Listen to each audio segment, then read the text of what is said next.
So basically, getting back to your point, Corey, it's not about really moving them. It's about guiding them in that direction. Because when you guide them in that direction, it feels very natural to them. And so they go into that direction willingly, as opposed to having to force them in that direction. And so people want to go in there because, again, there's a feeling of relief when they get there, because you're providing a solution to what's going on, as opposed to trying then to get them to accept something that may be not inside of their what they want. Hello, Aniko. Aniko, can you hear us? Aniko? Can you hear me, Aniko? I don't know if your sound may not be on.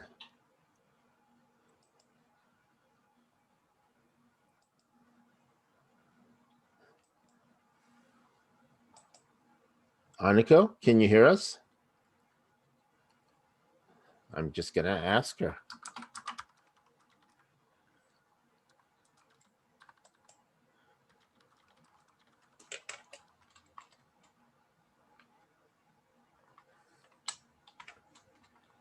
Maybe not. We can hear you.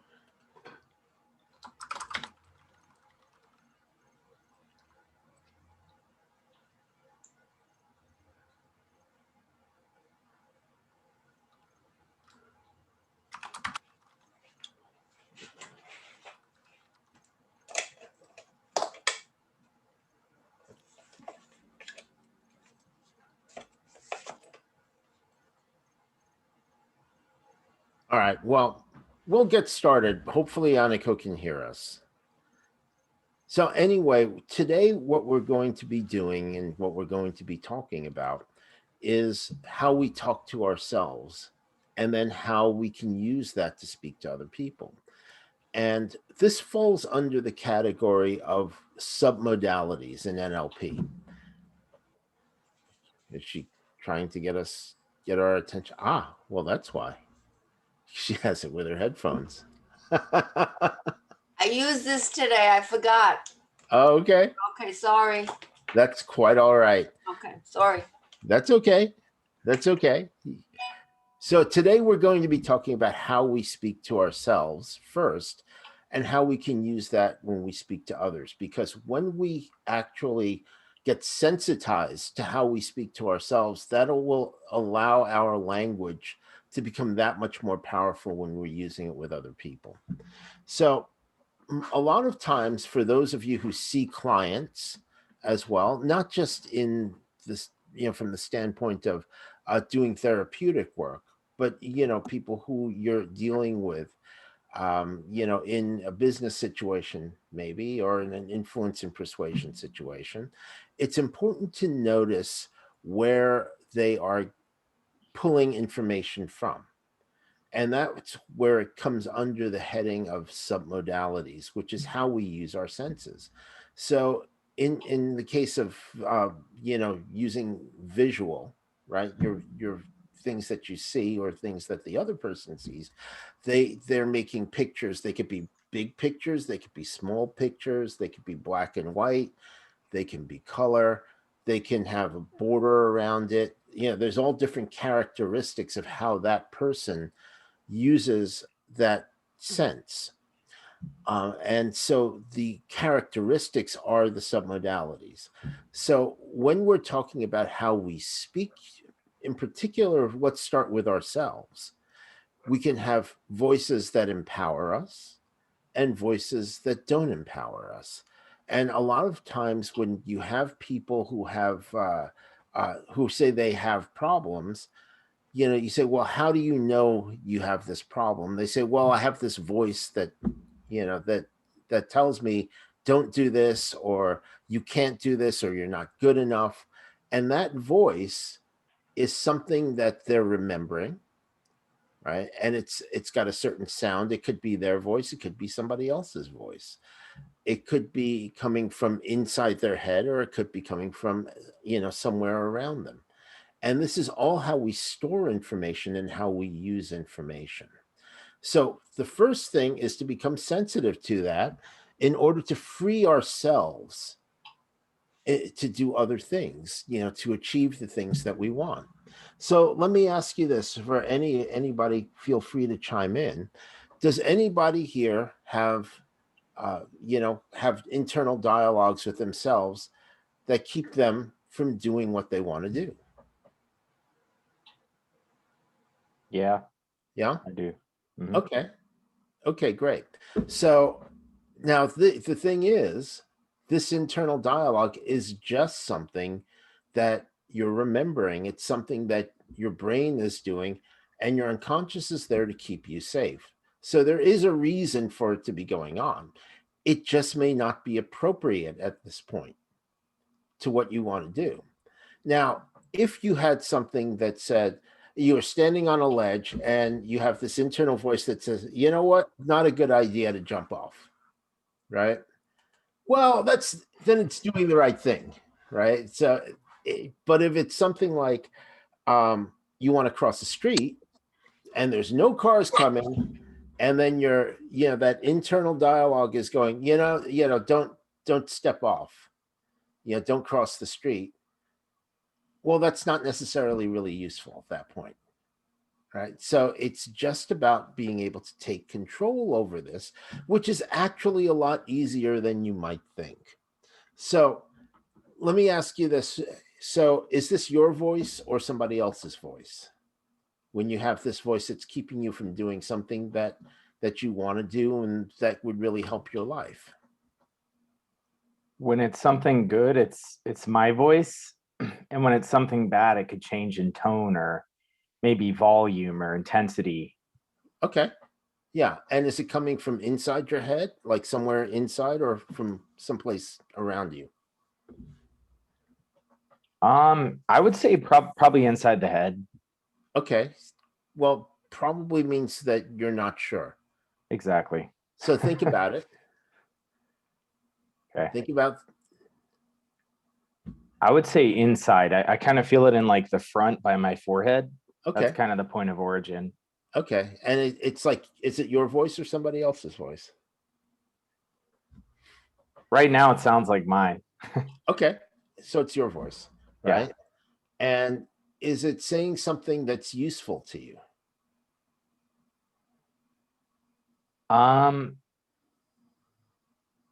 It's kind of neutral. It's basically just because I've gotten to the point where I don't really identify with my inner voice. I kind of just observe it.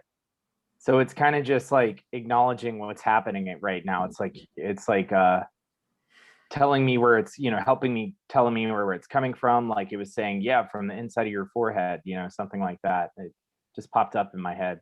Okay, but that inner voice it's not really helping you though. It's kind of just Yeah, it's not useful right now. That'd be a better way to put it. okay. Yeah. It's not useful. Yeah. Okay, so would you like it to be something better?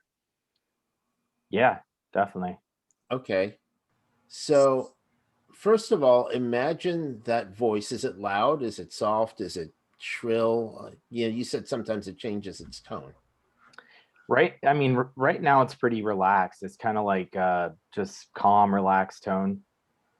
Okay, Mhm. so then it doesn't bother you, but when it does bother you, When it does bother me, it's usually louder, louder in a tone, almost like shouting, okay, so it's almost like shouting. So you can imagine it shouting right now, right?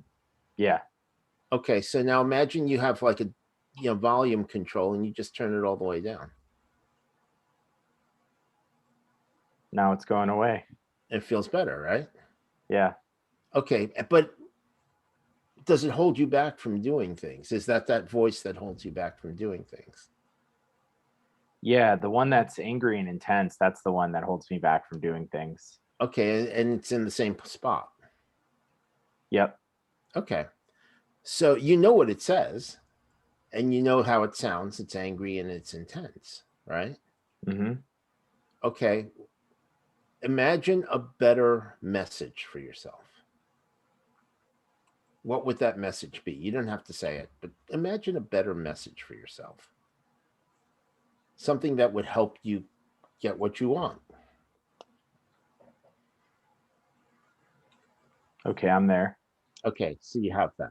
Now, whose voice do you trust? I trust my own voice. Okay, so now imagine your own voice coming from that spot saying that exactly the thing that'll help you get what you want. Coming right from that spot. And as you do that, gradually turn up the volume.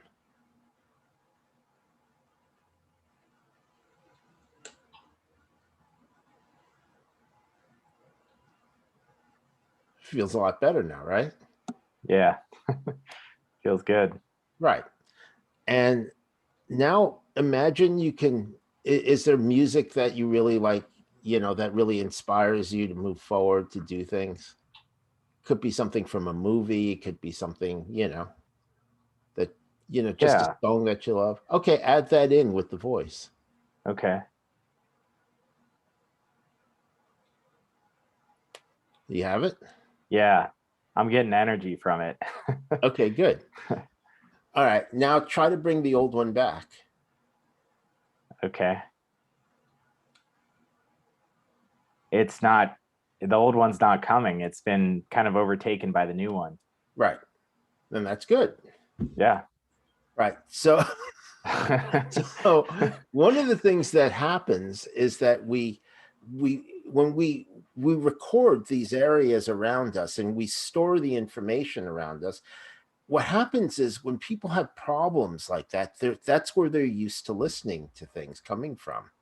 So it's from that location with that voice and that sound, and it comes back a lot. And especially in the situations that keep us from achieving what we want. Now, when we record over it, just like when we record over something else, for those of you who remember tapes or who remember, recordable DVDs, because most places don't have that anymore. But in those days, once you recorded over something, it was gone. And just like that, that old voice is gone because you've replaced it with something better. Right? Do you want to add anything else to it, Corey? It's so subtle and simple, but there is a noticeable difference in my physiology. Like when I added the music, it was kind of like the soundtracks that you get in like inspiring scenes in movies, almost like the like Braveheart, like right before they're doing the final charge with William Wallace. That's the type of music that was playing, and it got me charged up. I was like relaxed, and I started to get more excited. Almost how I would imagine like Tony Robbins starts to get into before a seminar, before he walks out on stage, Right. Yeah. Yeah, exactly. And so now you have that as a resource where you can use it anytime. Right. And the important thing is to start breaking down exactly where these come from, because we store information, holographically around us. And what happens when we're not careful about finding those spots, we can put new stuff, but the old ones will still be there. And they're still anchored in those places. So when we just replace it, we're just using what's already there, only we're taking that resource and making it better. And one of the reasons is that we're always used to listening to those things that are coming from those spots, especially if they hold us back. Because if they've been holding us back, then we're actually going right back to that location and using that resource, but that resource is not helping us. So we can replace that with a resource that does help us. And notice, Corey, when you have that sound, right? When you have the music playing and you have your voice telling you the right things, how does the picture of what you want to do change? It's more enticing. I more want to do it. Right. And I feel like I'm more capable of doing it because I'm in a resourceful state. Mm-hmm. Right. So if you can think of a picture of yourself doing what you want to do, and then you play that music and you have that message for yourself, does it change the picture? Yeah, I would say it adds color to it. The picture before is kind of like black and white or sepia, dull, kind of mundane, and then the picture after is like bright, exciting. The type of excitement I would compare it to is like when you're about to go on a vacation. Hmm. You know, that type. I mean, a more subtle form, of course, but like that's kind of what it feels like. Well, it doesn't have to be subtle. It can make it bigger. I got the knob after all. That's right. So now if you make the picture bigger and Okay. more vivid, how does that change your voice and the sound?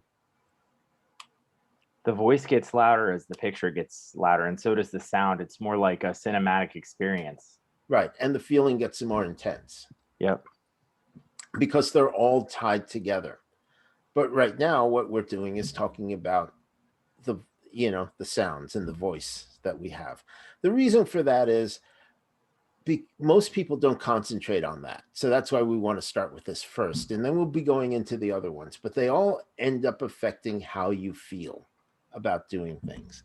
Most people say, oh well, like it's the pictures. It's not just the pictures. And what I found is that when people are holding themselves back, it's not the pictures generally, it's the internal dialogue they're having with themselves. And because of that, and they're not even necessarily conscious of that internal dialogue, they actually start to, they don't even think about it. And when they don't think about it, it's always there running in the background.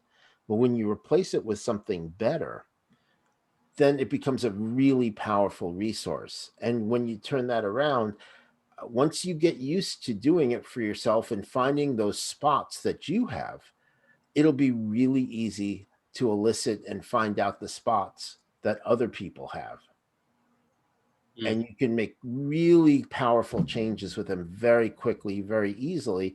And you can use it to persuade them in different ways too, because once you know where they're taking that advice from that they're always listening to, then you can put your message in that spot as well. Does that make sense?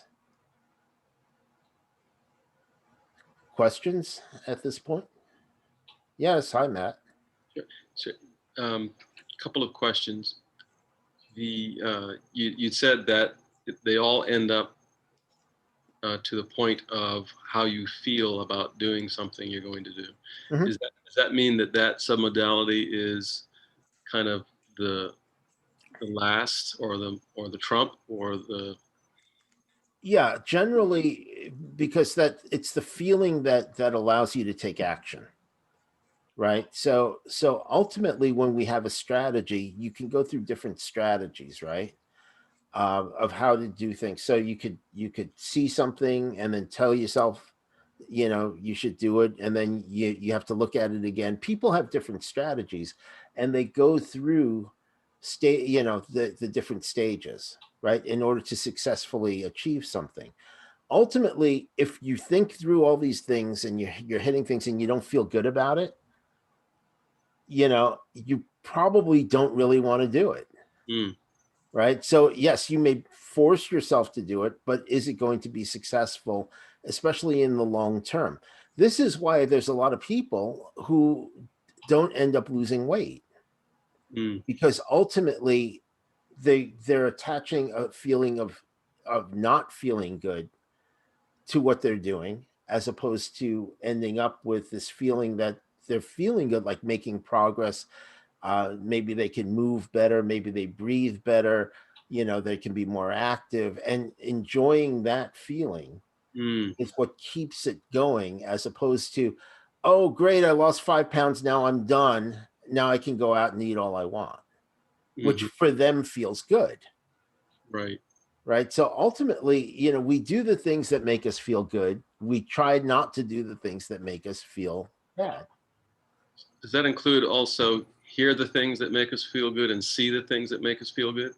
Well, yes, but that's starting. But ultimately, by hearing it and seeing it, if we don't actually feel it in our bodies, It's a yeah, yeah. yeah, Is that oxytocin and the various chemicals, the hormones? Well, guess. yeah, that goes into it, but at the same time, it's the reason why people do drugs, Mm, mhm, right? Because they know it's not good for them, right? But at the same time, their strategy ends up with them feeling good, for taking it, as opposed to feeling good for not taking it.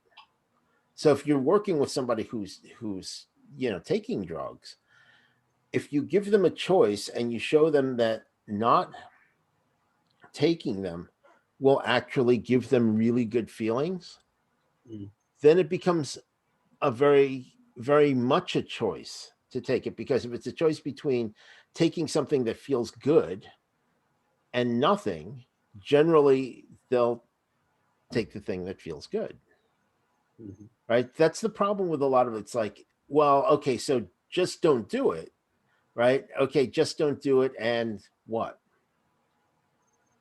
And this is my approach when I actually worked with somebody. I just wanted to try it, who smoked a pack a day of cigarettes, and I had her slow down so she's always making a choice, right? But I also attached feeling good and feeling in control to the choice. So she, instead of just lighting up, in every situation that she normally lit up, she actually slowed down and made a choice.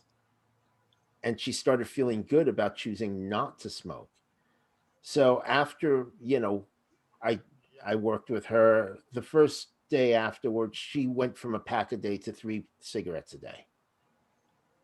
And I said, it's okay if you smoke, as long as you're choosing to do it, not doing it just on habit. mm, And so, you know, by the end of the week, she stopped yeah. because she got to choose and attach the good feeling to not doing it, as opposed to doing it. And one of the good feelings I gave her is like, look how much more money you have in your pocket. I just, I'm here in Pennsylvania, not in California. This was in California, or New York, where I'm from. And cigarettes are really expensive. And I just saw a thing out here. They were running a sale. It was like $10 a pack. It's like, oh my God, that's just burning money. I would feel really good about not burning up $10. I don't know about you guys, but if you got $10 to burn, send it my way. So, so questions on this? Feel free. Just a distinction to bring up. I recently started experimenting with the languaging I'm using when I'm like creating an affirmation or something I kind of want to install in my neurology. Mhm. And I added I choose, and that little thing alone, like I choose to do the activities that are going to lead to my prosperity, instead of like I am prosperous in X activity. Maybe I'm not there yet. That the act of I choose, introducing that in there, I found that I was greeted with less resistance. And another distinction is, until now, I have been lazy when it comes to X activity. And I found that that's great, because if I were to say like I don't do X activity, like my brain can bring up thousands of examples where I have done it and it feels incongruent. But those two things alone, I've found kind of slip into my neurology better in terms of installing different, desires, affirmations, and states that I'd like to install in myself.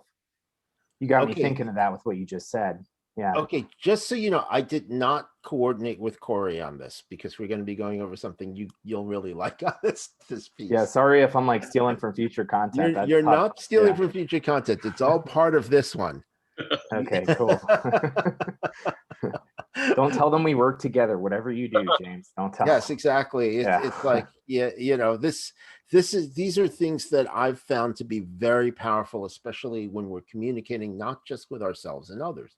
So the first thing is to understand, our tone of voice when we're talking to ourselves. Like in your case, it was very loud and kind of angry when you were holding yourself back, essentially, right? Which is different from the new one that we have. So what I'd like to ask, all of you, is to just take a second and think about, do you have a voice or a dialogue that holds you back? like when you really want to do things and it just comes up and holds you back.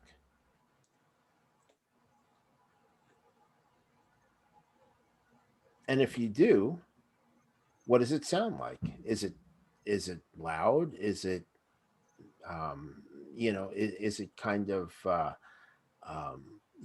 is it grating? Is it, what's the quality of that voice?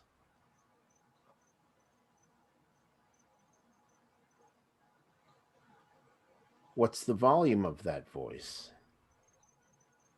Is it your voice or somebody else's?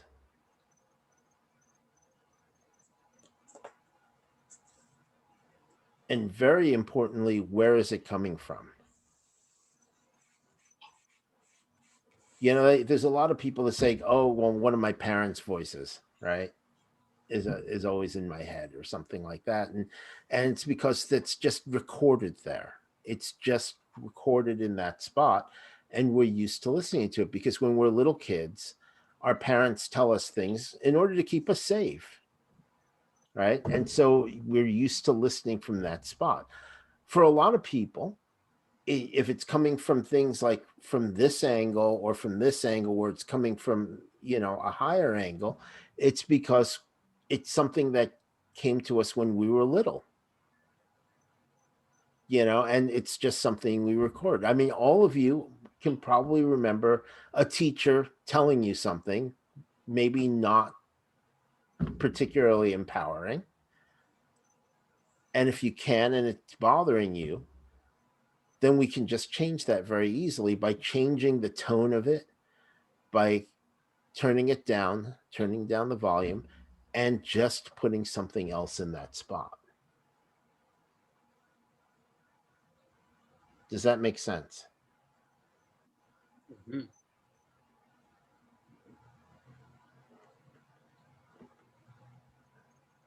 Yeah? Mm-hmm. Any questions so far? Feel free. Does Yes. it always have to be, is it always a voice? Well, for this one, it could be a sound as well. And people who have had certain traumas, like a car accident or something like that, sometimes it's the sound of that brings it back. In this case, when we're talking about, self-talk and things like that, Mm. I mean, it would be a sound. For some people, it's a picture, that kicks it off. And some people, it could be a smell that kicks it off. Could be something, that you know, yeah. There's some people, if they touch a certain texture, they get really, creeped out on it because there's an association to it. Mm.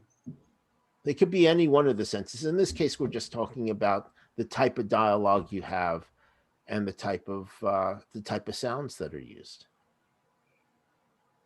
And you want to stick to that theme, right? Careful. Well, we'll be going into the other ones as well in other in other ones. But if we go too broad, then we're not going to get to some of the other stuff. Right. Yeah. Thank you, Right. Matthew. I was But- thinking of that. But I wish I talked to myself more. No, I heard you. You must have heard me thinking. no, Matt talks to everybody else. That's the thing.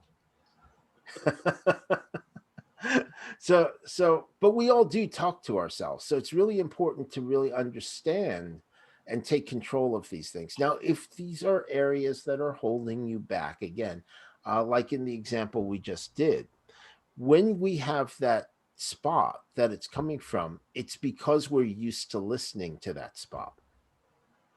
And we're used to listening to the message coming from that location. And so it's much better rather than, yes, we can get rid of it. That's really easy. But rather than just getting rid of it, to actually use it again, to put something empowering there. And when you put something empowering there, because you're used to going back and listening to it, especially in those situations where you were previously held back by it, when you have that new message and you're listening from that spot that comes in those contexts, well, it becomes something that's empowering as opposed to something that holds you back. James, when you say that spot or that location, Mhm. uh, Yeah. are you referring to multiple things or anything specific, i.e., the location in terms of direction, The or location of where that voice or or that dialogue is coming from. not So in, not at time, not location and time like past, or my grandmother used to say it to me. It's location and direction. You mean? well, okay, so if you have something, that your grandmother told you that sticks with you, right? Mhm. In this case, whether it's empowering or not empowering, right? When you remember her telling you that, where's the voice? Well, I just made that up. I don't have a grandmother voice, but yeah. You want me to come up with one? I can't think of a voice. I can't remember a voice Do that you informs me. okay, how about it? It could be your own voice. It could be something you say to yourself. Um, It's right there. it has to be. Not that holds me back. I mean, No, it doesn't have to hold you back. oh, It could oh, be oh. something that empowers you as well. Well, I love you, Matt. I love you. I love you, Matt. I mean, that's what I was saying when you were working with Corey about repeated affirmations and making it louder and whatnot. I was just telling myself how much I love myself. Well, where do you hear it? Where do I hear it? Yeah, because you didn't say it out loud, so you have to. No, it's in the center. It's in the center of my head. Yeah, Okay, it's in the center. Exactly, it's in the center of your head. yeah. So that's what you mean by location. That's what I mean by location. Yes, Gotcha. it could be inside. It could be outside. Some people, like with Corey, it was on, on over on the right side a little bit more. Some people it's in the center, and it's just specific to the person, and it could sometimes be specific to the message. Okay. So if you're working with somebody who's having issues with that, it's always good to find out, well, what are you telling yourself? Mhm. And put something better in there. Because when you put something better in there, in that spot that they're used to listening to, that's where they'll always go back to. Okay. Okay. Gotcha. So in that part, so that's actually very good to know. So again, we're listening for volume. Is it your voice or somebody else's voice? What's the tonality to that voice? Is it shrill? Is it, loud? Is it angry sometimes? If you put something better in, is it soothing? Is it encouraging? What is the tone of that voice and that message that you want to put in? Right? So now imagine if you wanted to do an affirmation, right? What is the most pleasing tone that you can have, the most encouraging tone that you can have in that affirmation? Right? One that always encourages and empowers you.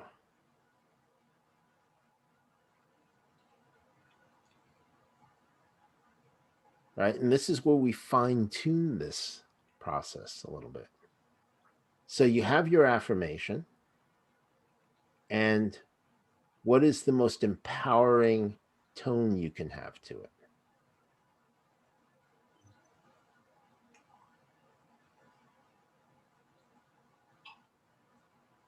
Supportive tone.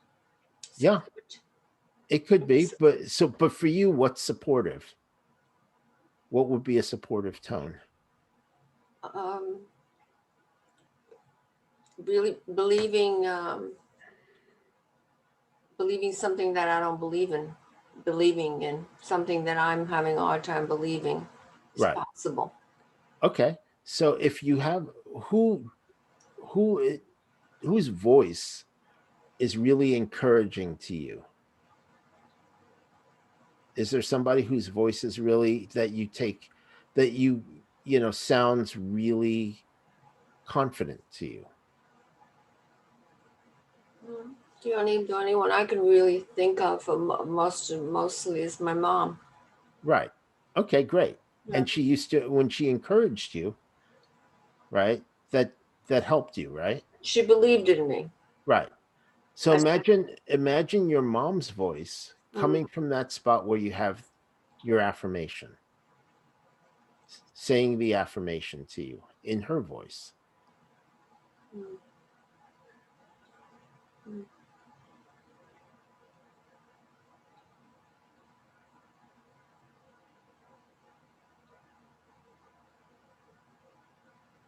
Right. And then make the volume exactly to where it's comfortable for you.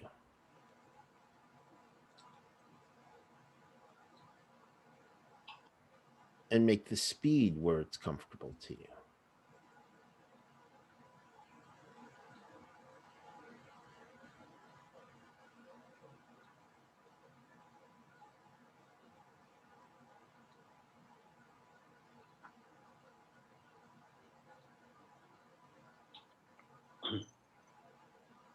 And how does that make you feel now?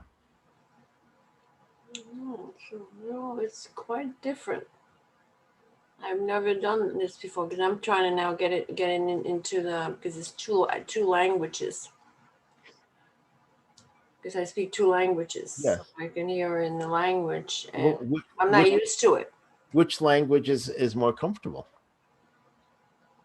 Well, for this particular thing? For this, the first language, my first language, Hungarian, yeah. So because say it in Hungarian,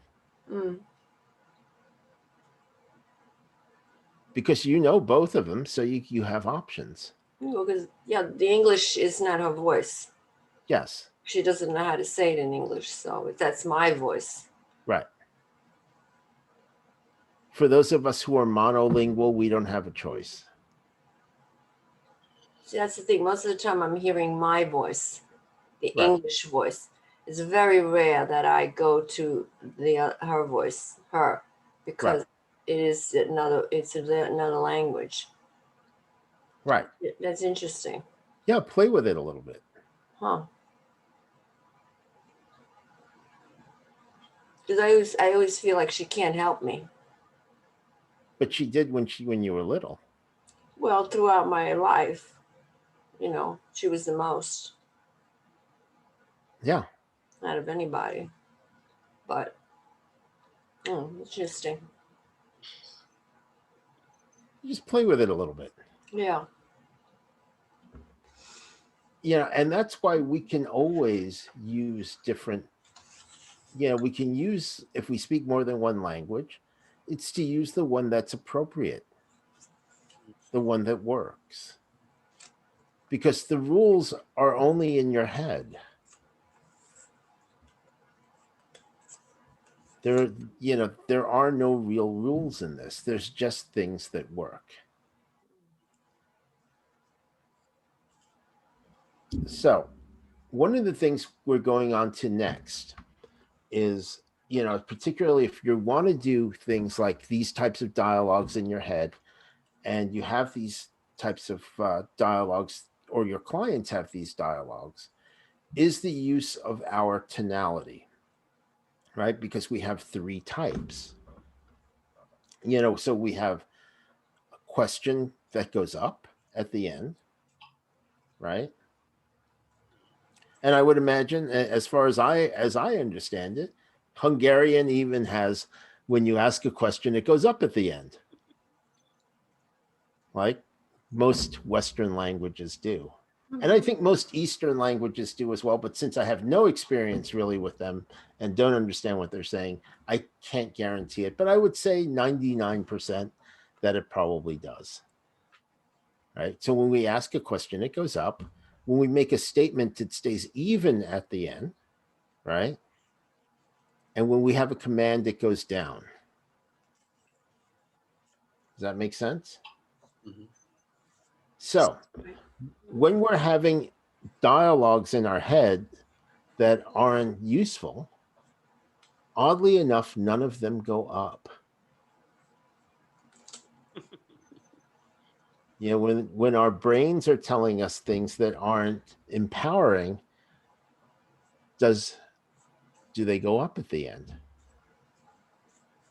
So you can imagine if you're working with a client or even yourself, and and that's from that spot, the the message is you're not good enough, right?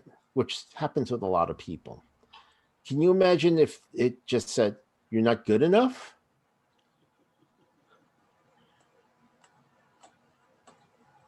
Right? Not exactly unempowering when that happens. Right? So it's also important to understand how we use our language internally as well. And part of that language is how we use our commands and our questions.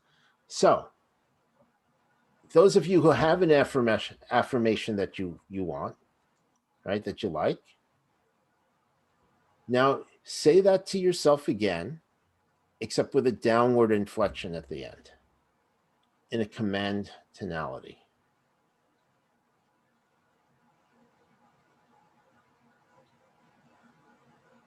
And how does that make you feel?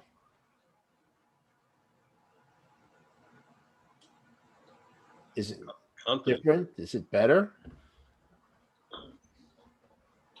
Yeah, much better for me. Right? Because it starts with how you make yourself feel in this. And being aware of this.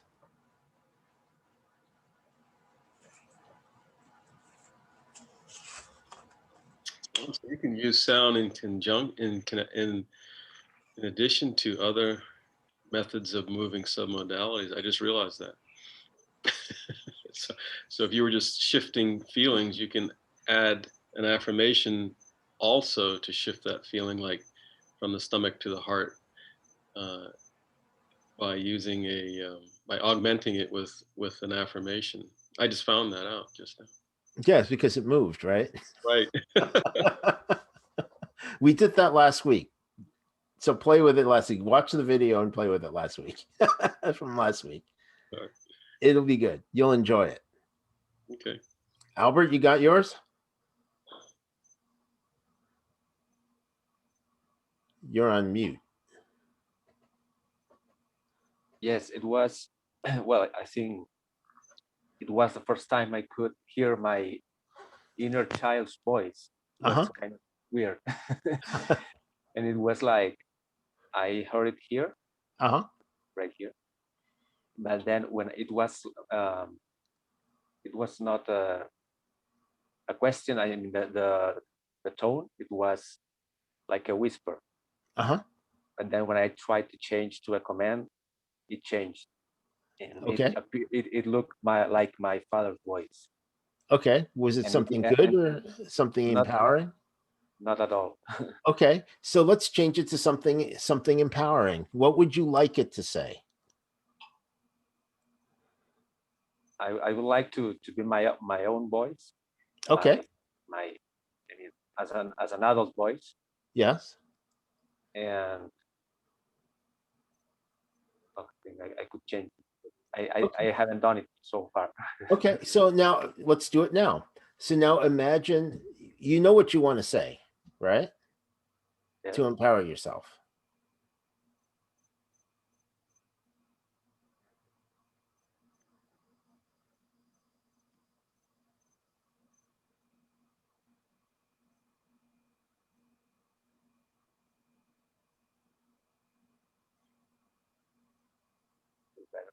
I feel more relaxed. Yeah. So now imagine coming from that spot, right? That spot where you heard your father's voice. Imagine it's your voice telling you what you want to hear.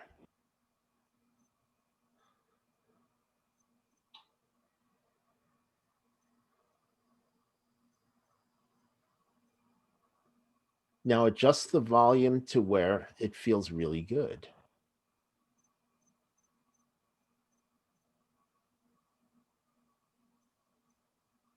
Louder. And add in some music if you want that makes you feel really good.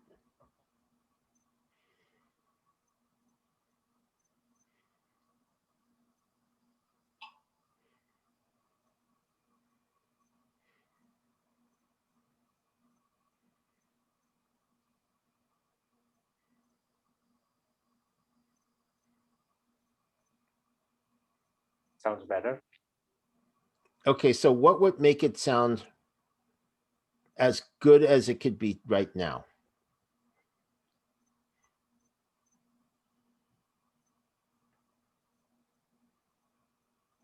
Sound closer, even closer and louder. Yeah. Move it closer and make it louder.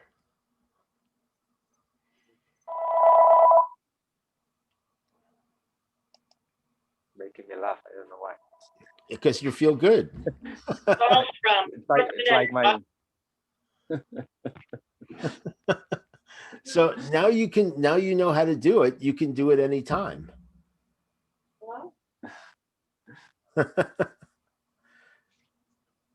Good. Tim, you got yours?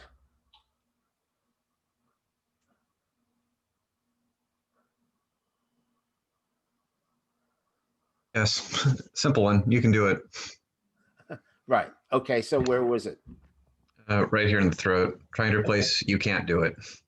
Okay, well, that's not a good one. No. It's been there a long time though, so.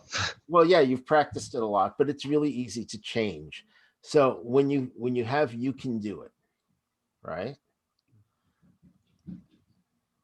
How would you make it perfect? Is it your voice or somebody else's voice? Mine. Right. Moderately Okay, quiet. How about you can do it? Downward to now. Downward inflection definitely improves it. Right. Okay. Now, volume. Can you make it into the right volume so it feels really good? Definitely going with the semi-quiet makes it a lot more whole body. Right. Okay. Perfect. Do you want to add music? If you want to, you can add music.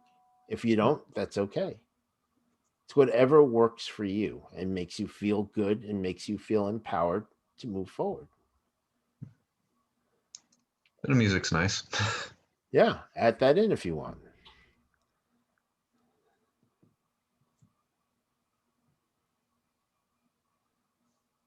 Okay, now imagine something that you wanted to do where that voice said you can't do it before, but now it says you can do it. How does that feel? Easy. And it all had to do with how you're talking to yourself and communicating with yourself. Yeah. Right? Because these are things that we've practiced over many, many years. So we got good at it. We're always talking to ourselves. The question is, what are we saying to ourselves? And, when we're little kids, we pick up stuff because that's how we learn. Now, some of those things were appropriate for the time when we were little kids, right? So if you're 3 years old and, your parents are telling you, don't cross the street, it's appropriate, right? You shouldn't be crossing the street at 3 years old by yourself. It's not a good idea. You don't know how to do it. But when you're 30 years old and you're not crossing the street because your parents told you not to do it when you're 3 years old, you probably have a thing or two to learn. And yet that's the same type of stuff that we hold in to ourselves and keep ourselves from doing. And that's why when we take control over how we're having our internal dialogues, that's where we can allow ourselves to move forward, as opposed to just reacting on old programming that's going on in the background. And if you're seeing clients, a lot of times that's what's holding them back as well. And we have another step here, and then we'll also show you how to use it with other people as well in influence and persuasion situations. But let's find out. Mark, did you have any questions? Yeah, I missed a chunk of it because I stepped away to take care of something. You said something about I remember I got up to the part of which you said the confident, like the confident voice, and then going downward, like a downward tone, and that's when I had to step out. Well, I missed a chunk of it after that. Okay, So do you have something like an affirmation or something you want to tell yourself that helps motivate you? Yes. Okay. So you know what that is. And where is that voice coming from? Is it inside, outside, somewhere around you? It's inside, like in my head. Okay, but you know exactly where in your head, right? Yes. Okay, good. Is it your voice or somebody else's voice? Actually, it's my voice, but in a downward, deep, like a deep, A deep my tone. voice, my regular voice, like right now, but much deeper. Like, Okay, good. So you have the right tonality that makes you feel good, right? yes. Okay, so now use a downward command tone when you say it to yourself from that spot.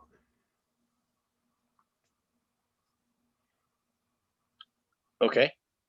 How does it make you feel?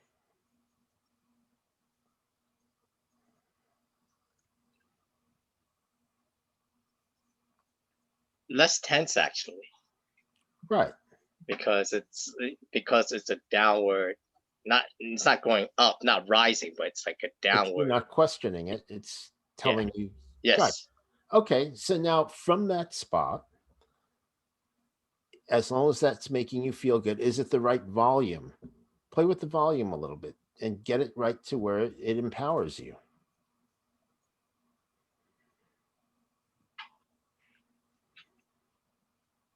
Okay.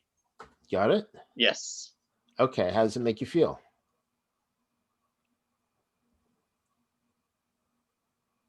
It feels good. It feels like, I'm flowing. Like I'm not tied to anything, but it feels like I'm ready for any Okay, good. situation. Now, if you want to add music to it, play with that and see if there's a music selection that would make it even more powerful for you and get you moving to what you want to do. Okay, I got it. Does that make it better? Much better. Okay, great. So now you have this, right? Yes. Okay, that means you can bring it back anytime you want. Yes. Okay, well that's good. So you got it. I'm feeling the effect actually right now, just thinking about it and feeling it. Like, Good.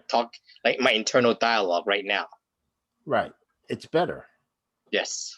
Excellent. Sergey, did you get this? I got that, but my mind is quiet. Your mind is what? I'm sorry? Quiet.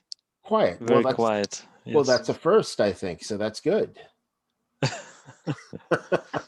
Sergey is a very, very, very smart man who thinks a lot. Actually, I have an idea for Annika. Okay. Imagine that your mother would know English when you were hungry.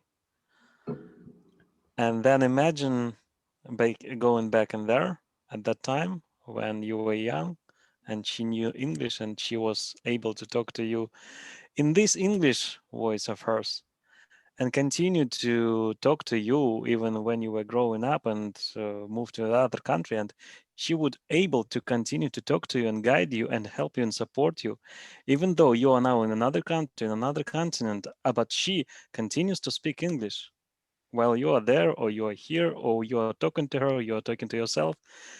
And now you can notice maybe paying attention to the places where your mother is talking to you, that maybe, just maybe, there is also her language, her voice in another language talking to you at the same time. And you can choose which language to listen to, English, Hungarian, because any of those languages are the languages of your mother, right? So all these translations are just magical things which can happen automatically, right? And just this way you can use the same confirmations, the same affirmations, the same powerful messages of your mother come in any language you want and continue to come to you for any situations in your life in the future. Just an idea. Okay, thank you. Yeah. If it worked, My mother has passed on, and she did bring us. We all came here to this country.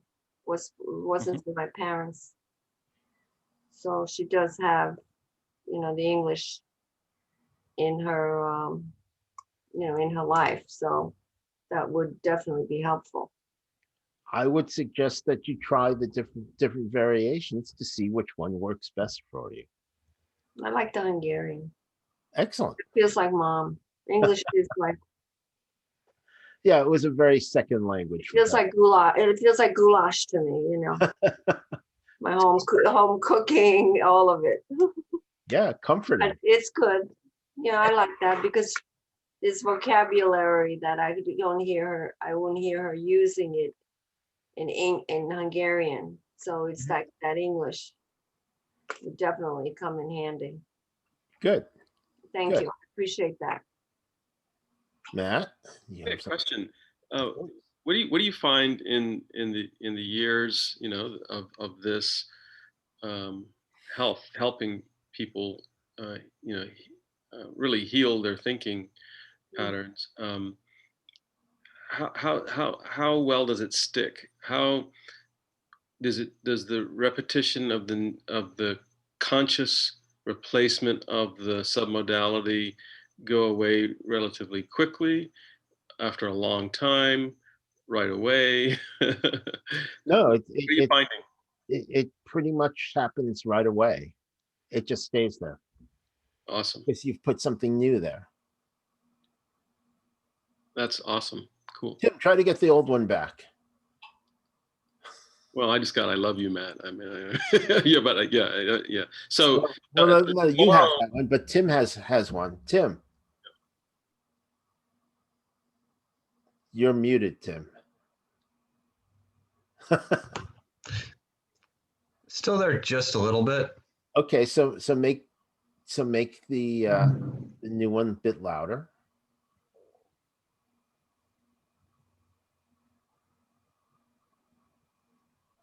And make it so maybe there's a bit more command to it. There's a bit more push to it. Or make it softer where there's a bit more push to it. And turn up the music.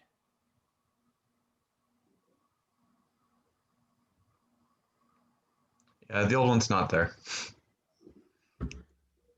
It's just what happens. Corey, it's the old one there. No. It's a really interesting thing that happens. Albert, how's yours?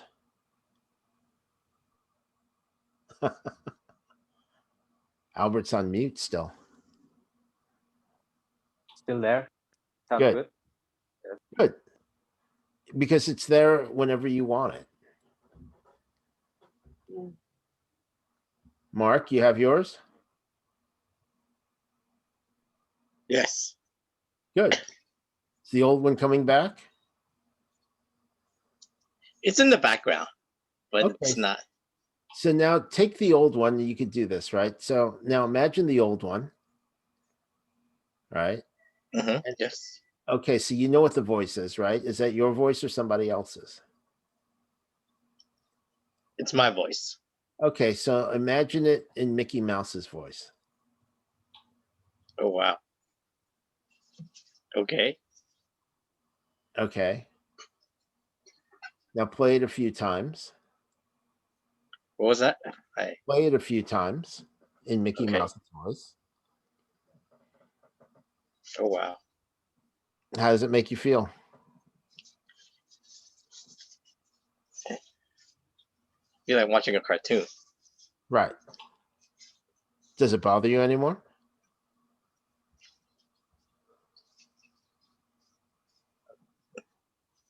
It's just kind of hilarious. Right. Because that's all it is. It's just a thought. Yes. Now play the good one now.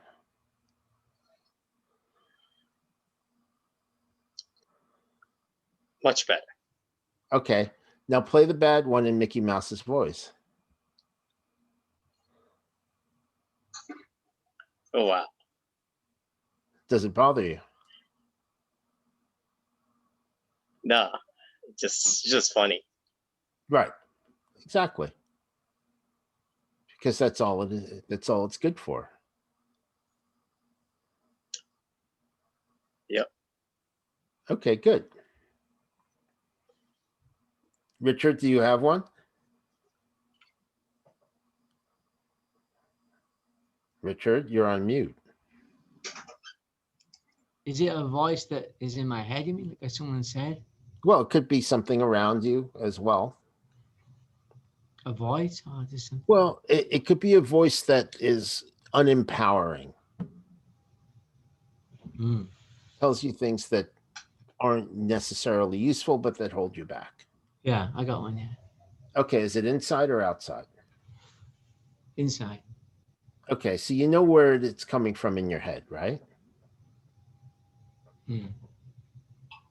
Right, so it's coming from a certain spot.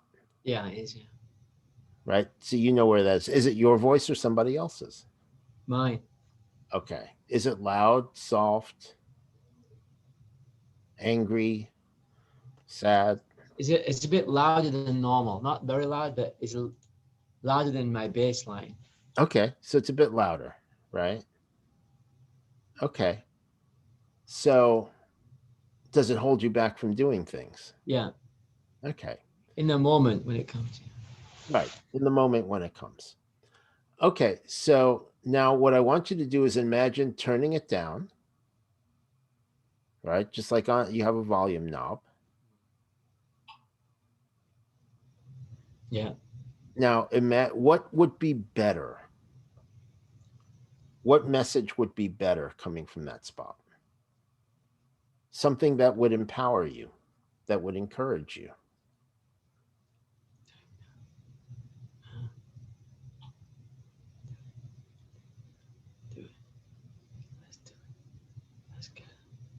I got it, yeah. You got it. Okay. So now imagine yourself saying that in that same volume, except saying the new message instead. In the same part of the body? Yeah, coming from exactly the same spot. Yeah, okay. How does it make you feel? Kind of mixed because they're mixed together right now. Okay. So now what I want you to do is take the old one, and since it's really bothering you, make it Donald Duck's voice. You know when Donald Duck gets really mad?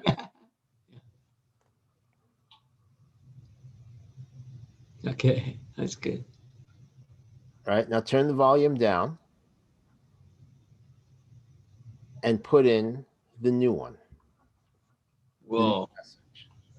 Yeah. Yeah? Yeah. Feels better? Much better. Different. Okay. Now, Even better. Just different. If you want, now make it the exact volume that makes you feel good. Play with it a little bit.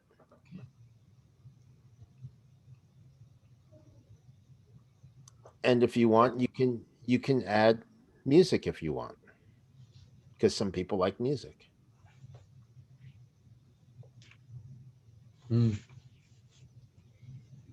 How does it make you feel? Amazing, actually. Okay. So now think of a situation where the old voice would have come up instead, but now you have this one. Yeah, I'm in action.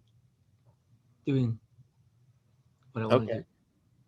Good. Now try to bring back the old one. I can't find it. There you go. So this is better then. Way better. Excellent.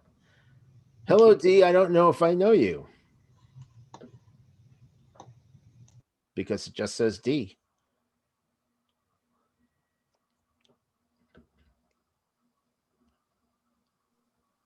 Or D just wants to listen. Or D is a man in black. Could be a she. A woman in black. Could be. Well, they have that. I mean, if you've seen any of the movies, but they all wear the same outfit.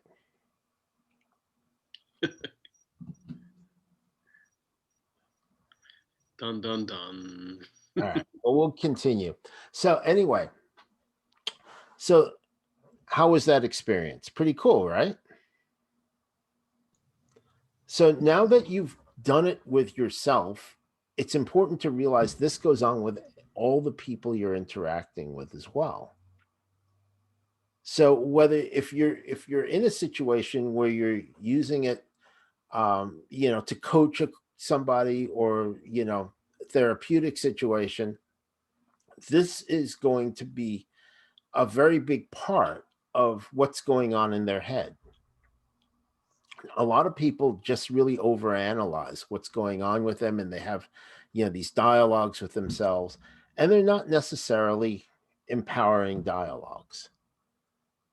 And so, knowing this, it's important to find out what's going on and just ask them, right? A lot of times you can, just ask them, okay, so how do you know, not to go forward and try something? It's like, well, I've got this voice in my head, I'm having a dialogue, and is it your voice or somebody else's? A lot of times, oh, it's my parents, or it's a teacher from when I was 3 or 5 or whatever, and people hold on to these things and they amplify them. And so just like that, it's important to just take that and just reuse it for something else, because they're used to listening to that spot. And it's very idiosyncratic to the person. So obviously where it's coming from Corey is different from Mark. It's different from Matt. It's different from Albert. It's just up to the person and where they store that information. So when that happens, if you're in, say, a sales situation, a lot of times when you're talking to somebody in an influence and persuasion situation, they are actually listening to a dialogue while you're talking to them. They are, for the most part, not listening to you literally. What's happening is they have a dialogue going on in their head. They're kind of listening to what you're saying, but they're interpreting what you're saying in terms of the dialogue that's going on in their head. And depending on how loud that dialogue is, they may or may not get what you're saying. I mean, we had a situation in the first meetup where somebody, was talking, got triggered on something about triggers, which, he said, well, you were talking about triggers. And I said, well, I didn't mention anything about triggers. Aniko might remember that. He got really upset about that. But I said nothing about triggers, but in his head, right? You remember that, right, Aniko? Yeah, I mean, yes, I do. He was having a dialogue about triggers in his head, and he projected that out to what was going on. And that happens often with people with that you're talking to. They're just not listening literally. So one of the things that it's kind of interesting is if you train yourself to listen to people literally, it's actually, you'll have more fun, because what they tell you is pretty funny most of the time, and it's only semi-attached to what your conversation actually is about. But it's just actually really interesting. So I know, Corey, you're doing things in influence and persuasion, as well as Richard, obviously, Mark as well. Train yourself to listen literally to what people are saying, because most of the time what they're saying is not actually the same as what the dialogue is, but they'll be giving you a ton of information while they do it. So the next thing, to transition, and thank you again, Corey, for bringing that up. There are certain words that empower us and certain words that don't. And they are not the same for all of us. Okay, so it's kind of a very strange phenomenon. But let me ask you this. If I ask all of you so if I give you some advice, right? And I say, you know what? You should learn to do something, right? None of you look enthusiastic about it. Annika, you should learn more about this stuff. Look at you're nodding no unconsciously. As soon as I hear the word should. Exactly. You shut off, right? Should is, you know what should is. Yes. Well, and for most people, that's true. Although there are going to be some people that respond very positively to should, right? So these are what's called modal operators. In other words, they're motivation words, right? So we have different categories of modal operators, and it's really important for us to practice and to experiment with them so we know how they motivate ourselves, and that gives us an idea and a feeling for how they would affect other people. So I generally avoid should, because most people don't like being told they should do something, right? So there are modal operators of possibility, right? There are things that open up the possibilities, like can, right, Tim? Can. Right? So you have can, you have might, you have could, right? You know, those types of things are called modal operators of possibility. So you're opening up the possibilities that things can happen, as opposed to telling somebody you should. If I say you can do something, right, or you might do something, that gives you a feeling of choice that you can do it, you know, and as opposed to somebody pushing on you to do it.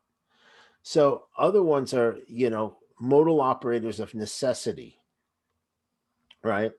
Where should is one of those, right? Must is another. You must do this. That's not necessarily useful. Need to do this. Have to is another one. You know, and it's funny because for some reason, when I was working in a corporate job, I would get these emails, you know, where it would say action needed or something like that, right? And it's basically had nothing to do with anything that I needed. It's the other person who needed something, and so my answer was always not by me. You know, it's like immediate action needed. How's that? Yeah, right. And it's kind of what's your reaction to that? You asking me? Yeah, if somebody sent you something that said immediate action needed, I still get like, oh my God, I better, you know, because I do have,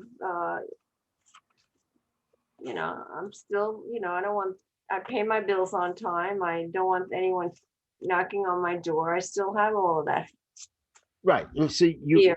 feel So stressed. I do get like, oh my gosh. Right, but it's not motivating. It's not so you'll check it out, and if it's actually not something that you have to do, you basically get mad, right? Why did you send this? No, I called it my accountant. I get nervous. I don't get mad. I get scared.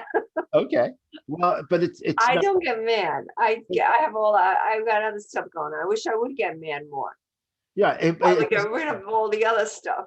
right, but it doesn't help you get stuff done, right? It's not motivating in a positive sense. No. Right.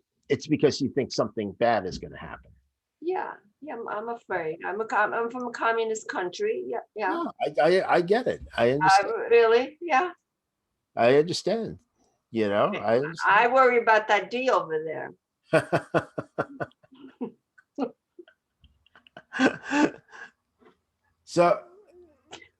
So what I'd like to do is I want to show you a little exercise, and it's really funny because again, it's very idiosyncratic. I have a very good friend that we did this exercise with, and we tried all of the different modal operators, and the only one that actually worked for him is must.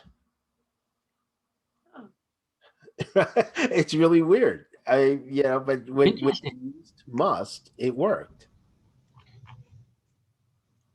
I'm sorry, did you have a question, somebody? Myself, I love your flexibility and not going, because there's certain rules, right? Never use this word, never use that word. I love change your flexibility where you found for this particular person must actually work. Yeah, it's the only one that works. It's funny, and I'll tell you what the exercise is, and then I'd like you all to do it. Okay, and it's going to be interesting. So the exercise is if you stand up and you imagine yourself on a line, right, on a timeline, and you imagine something that you want to do, right, just something that you've always wanted to do, right, and see how far away that is from you. I mean, obviously, if it's right in front of you, then you're pretty motivated to do it. Right? It's just how our brain works. But if it's a little bit distant, something that you want to do, right? Not something that you're restricted from doing, like travel, because that's not up to you, but something you want to do, like write a book or, do a seminar or learn something or read a book that you've always wanted to read. And you say, I have to do this. And how close do you get to that picture?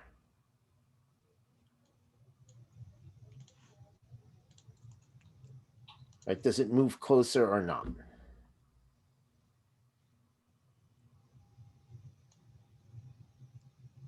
Matt's saying no. So obviously that one doesn't work for you. How about, okay, go back to where you start, right? I need to do this.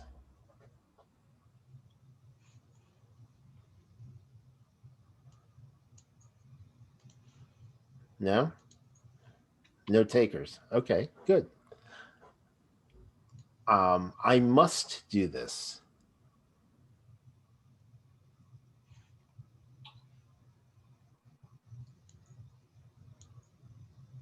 No? Okay. I should do this.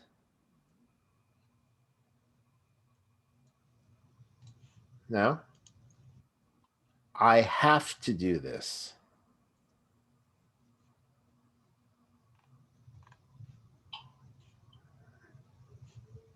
Okay, notice how it feels viscerally.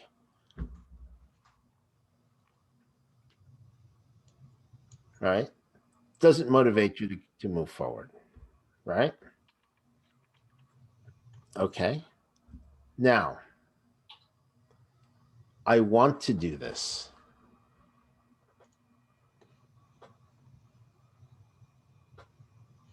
That's better. Yeah. Okay, it gets closer, right? Okay. I can do this. Is it closer than want? Right?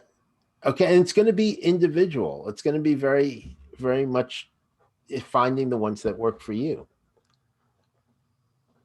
Yeah, it's closer for me. I didn't think it would be, but it is. Yeah. How about this? Start from the beginning again. I might do this.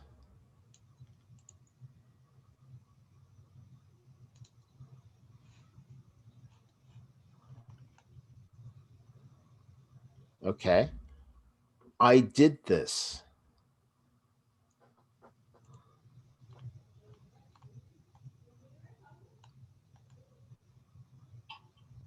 Right? Is it closer? Is it better? Not as good. It's the best. Okay. Right, for you that worked, right? It's behind me. Okay. Yeah, I like that. I like Okay. I did this. Yeah. Okay, now here, close your eyes and let's play with this one. I have done this. Is that better than I did this? I've done this. Yeah, because it's also in the future now. Yeah. It's like you're going to do it a second time. Yeah. Feels so smart. That one makes me feel so smart. Yeah. Right? You know, yeah, it's like, oh my gosh, wow, that was really great. Right? So Wait. so imagine you wanted to do something, right? That you haven't done, but you wanted to do. And you say, I've done this.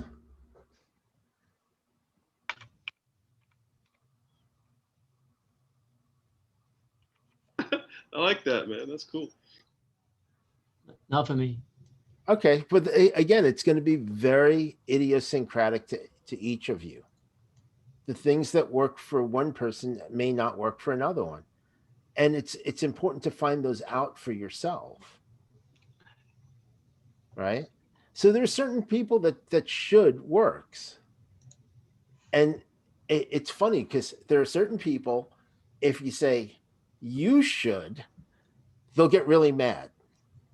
But if they say it to themselves, I should, they'll do it. Thanks for clearing that up. I've always wondered about that. Yeah, that's how idiosyncratic is. And I know those 8 words that we're never supposed to use, and I never knew how to the should part. no, there's no words that you shouldn't use. There's just context you shouldn't use it. I mean, swearing in church is not a good idea. People. What I use a lot is I better do this. Does it work for you? Yes, it does, because I'm not beating myself up. It's like a good thing I do this. It's like, good, I better do this.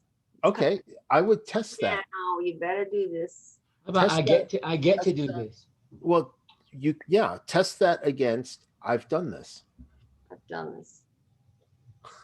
How about this is a done deal? That's what works for me. Okay, that falls under I've done this. I think I've done it. Basically, that's why you liked it so much. Corey would have liked that. Yes, well, he'll either come on or he'll come back. He'll watch the replay. Okay. But he'll have to watch it all the way through. It's like reincarnation. Like, I've done this before. Yeah, exactly. That's why people like it. Albert, how's it for you? Well, at the beginning, I have to. It was more powerful than the rest. Mm-hmm. Then Ken, it was better, but definitely, I have done this. Was the best choice. Okay, so that worked for you. Yes. Yes, and it's going to go by context. So sometimes one might be better than another in a different context. So it's really important for to test it with yourself. If you find yourself stuck with doing something, change the way you're communicating to yourself. Because a lot of times people say, "Oh, I have to do this. I have to do this. Oh, I have to do this," and that may not be motivating for you. So just change that one little word and see where it takes you. Does it make it easier for you? Now, if you have children, you might want to test it on them to see which one works best, right? Which ones motivate them better. Because when you test it, that's where you find out which ones work. I mean, it could be that you say, if you're talking to a child or somebody who works for you, I know Richard manages people, and you say, look, you have to do this, and they they're like, oh, oh, gee, I have to do this again. So, and you say, well, look, you've done it before. Right? All of a sudden it's like, oh, okay, well, it's not that big an obstacle then. And notice when you say that, how that picture got closer when it was better. And there was no feeling of resistance in your body to doing it. Yes, Matt. Question. Oh, not a question, an observation. It's like, wow, it's just, if you don't cycle through some of these other options, if you had remained with, I must do this, and that brought a negative feeling to the body, and that's the extent of how you played with it. And because of the negative feeling, you just didn't take action on it. It's the origin of procrastination. Yes. Yeah, because you just stop at the negative feeling and nothing gets done. I gotta wash the dishes, and they pile up, right, for a week. But okay. No, we know a lot more about Matt than we did. So thank you for sharing, Matt. You weren't supposed to do that, man. You're supposed to gloss over that. I listen literally. I would suggest getting a dishwasher. But back to my original point, But yes, it is. A lot of procrastination has to do with, really putting that pressure on yourself using the wrong words. And that's something that, especially if you have family or you have a team that you're managing, it really does pay to test which ones actually work with a person. So if you cycle through them and see what the results are, then you'll get an idea of which ones work for a person. And doing it for yourself is very important, because not doing it for yourself, you're just kind of leaving things to chance. And you'll notice a lot of people wonder, why do I have success in some areas and not in other areas? And it's because they're not taking control of the dialogue that they have with themselves,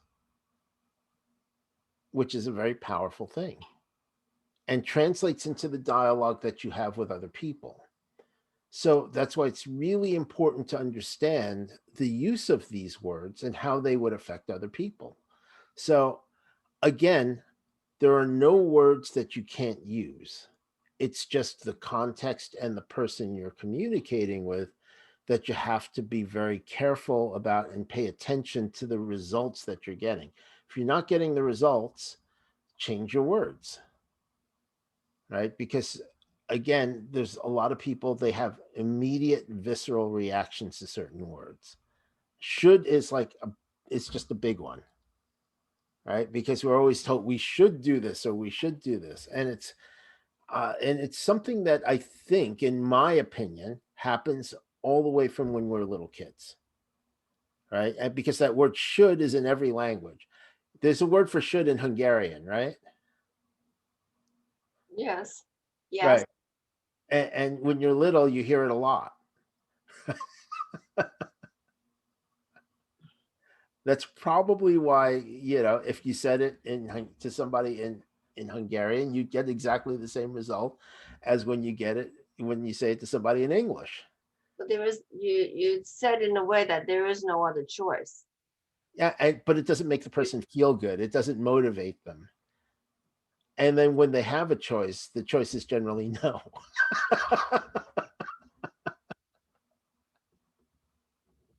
Mm-hmm.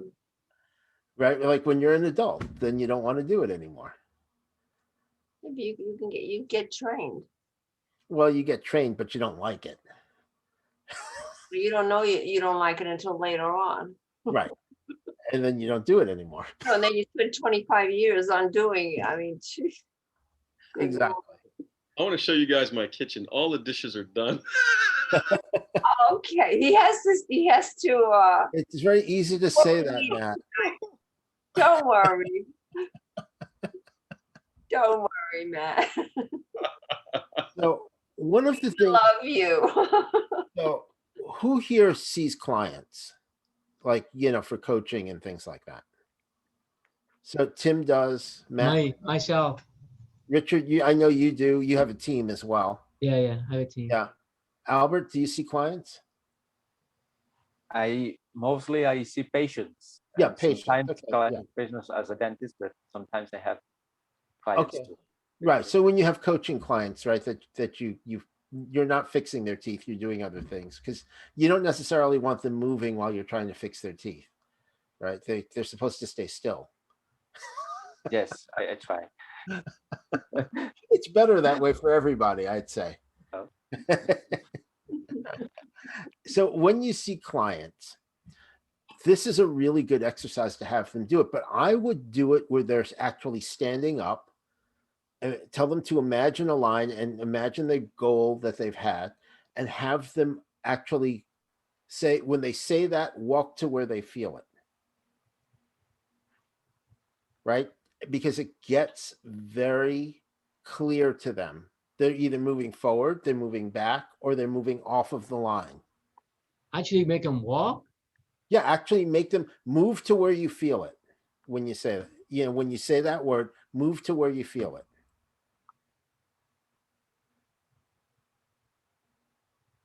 Wow. Right? Try it. Stand up if you got room. Yeah. Right? Imagine that goal and say, I should do this. I should do this. How far do you move? Move to where you feel it.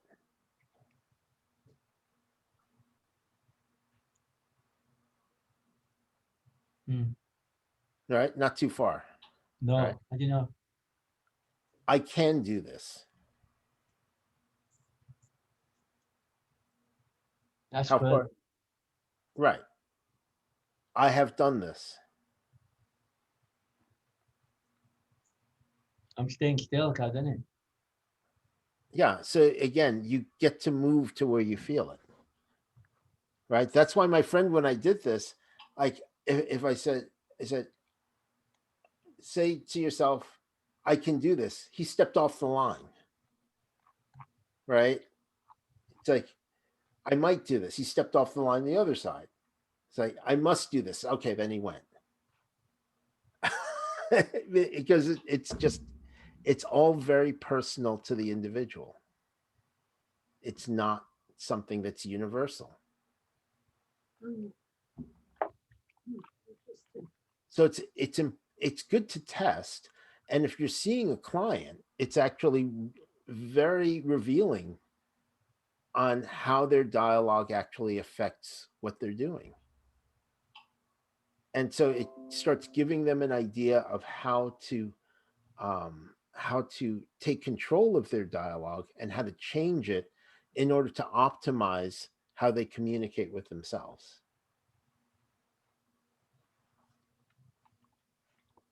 Does that make sense? Profound.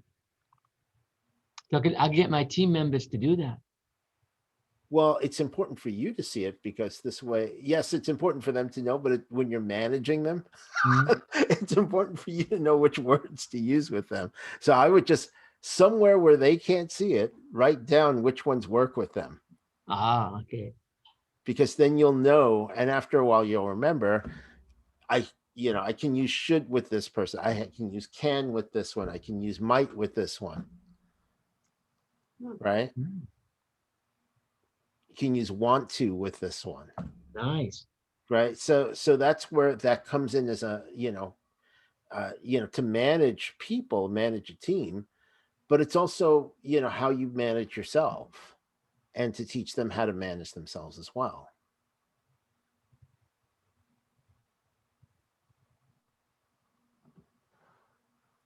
Does that make sense?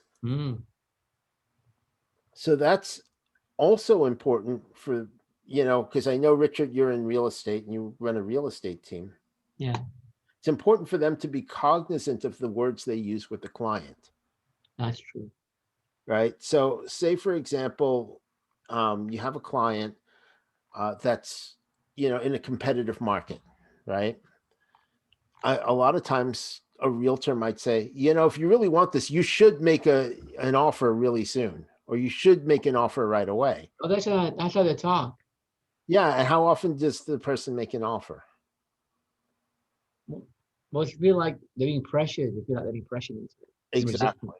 Because, and It's uncomfortable. it's not that they don't know that it's a competitive market. It's that they feel pressured because the person used the word should. So if you said instead, if you want this house, you might want to make an offer right away. That's a lot better. Again, because you're just opening up as a possibility. You're not telling them what to do. And so it becomes their choice.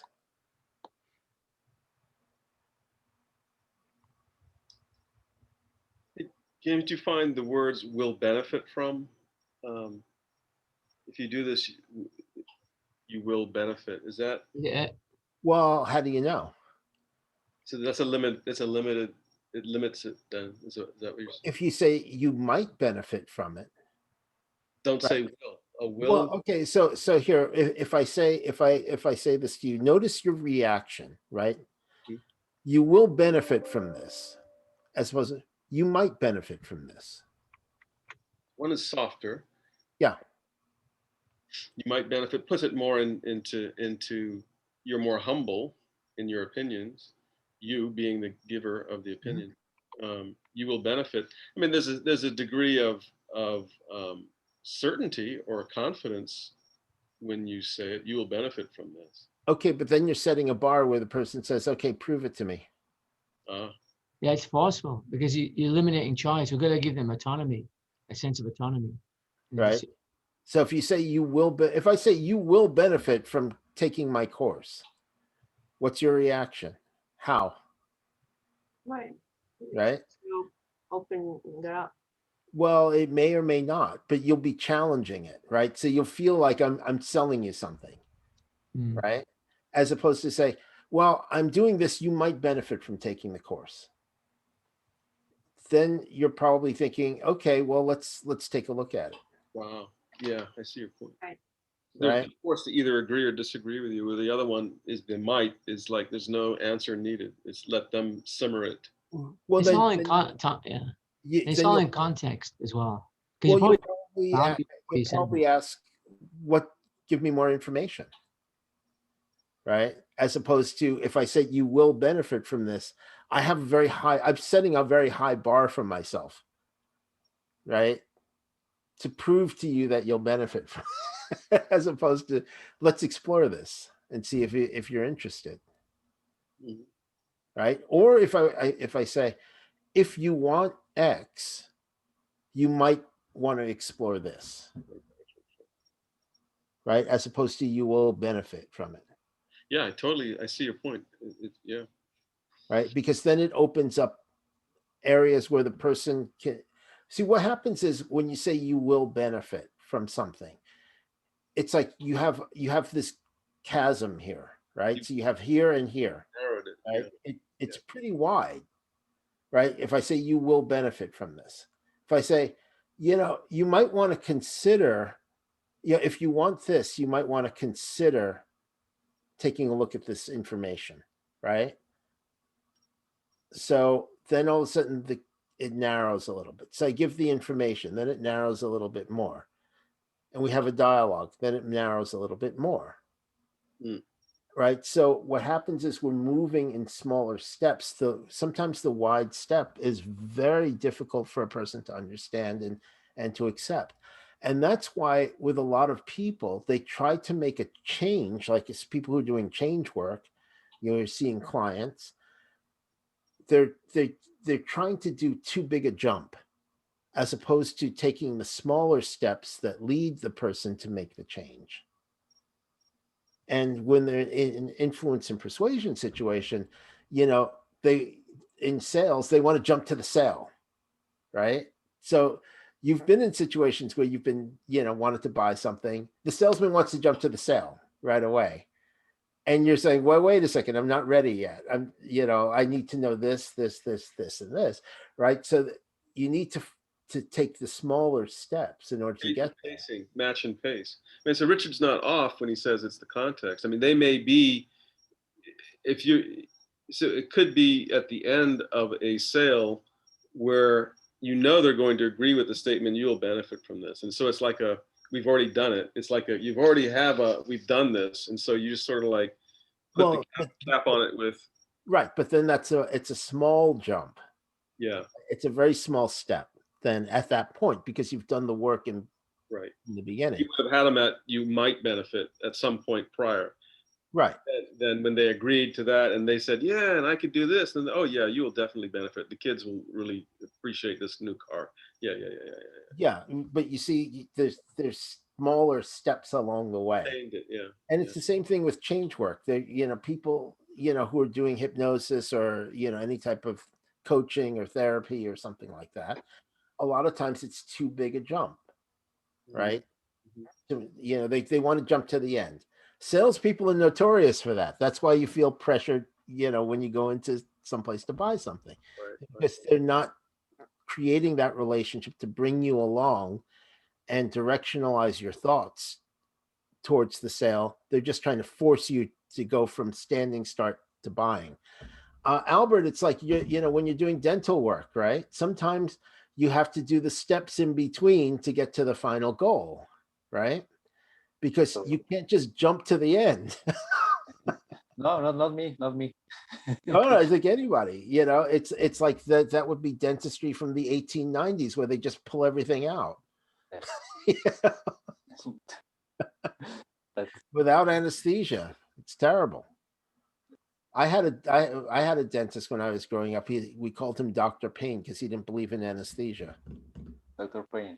Yeah, it was just ridiculous. He just would do stuff without anesthesia. It was terrible. Luckily, his son is not like that. His son is a modern dentist.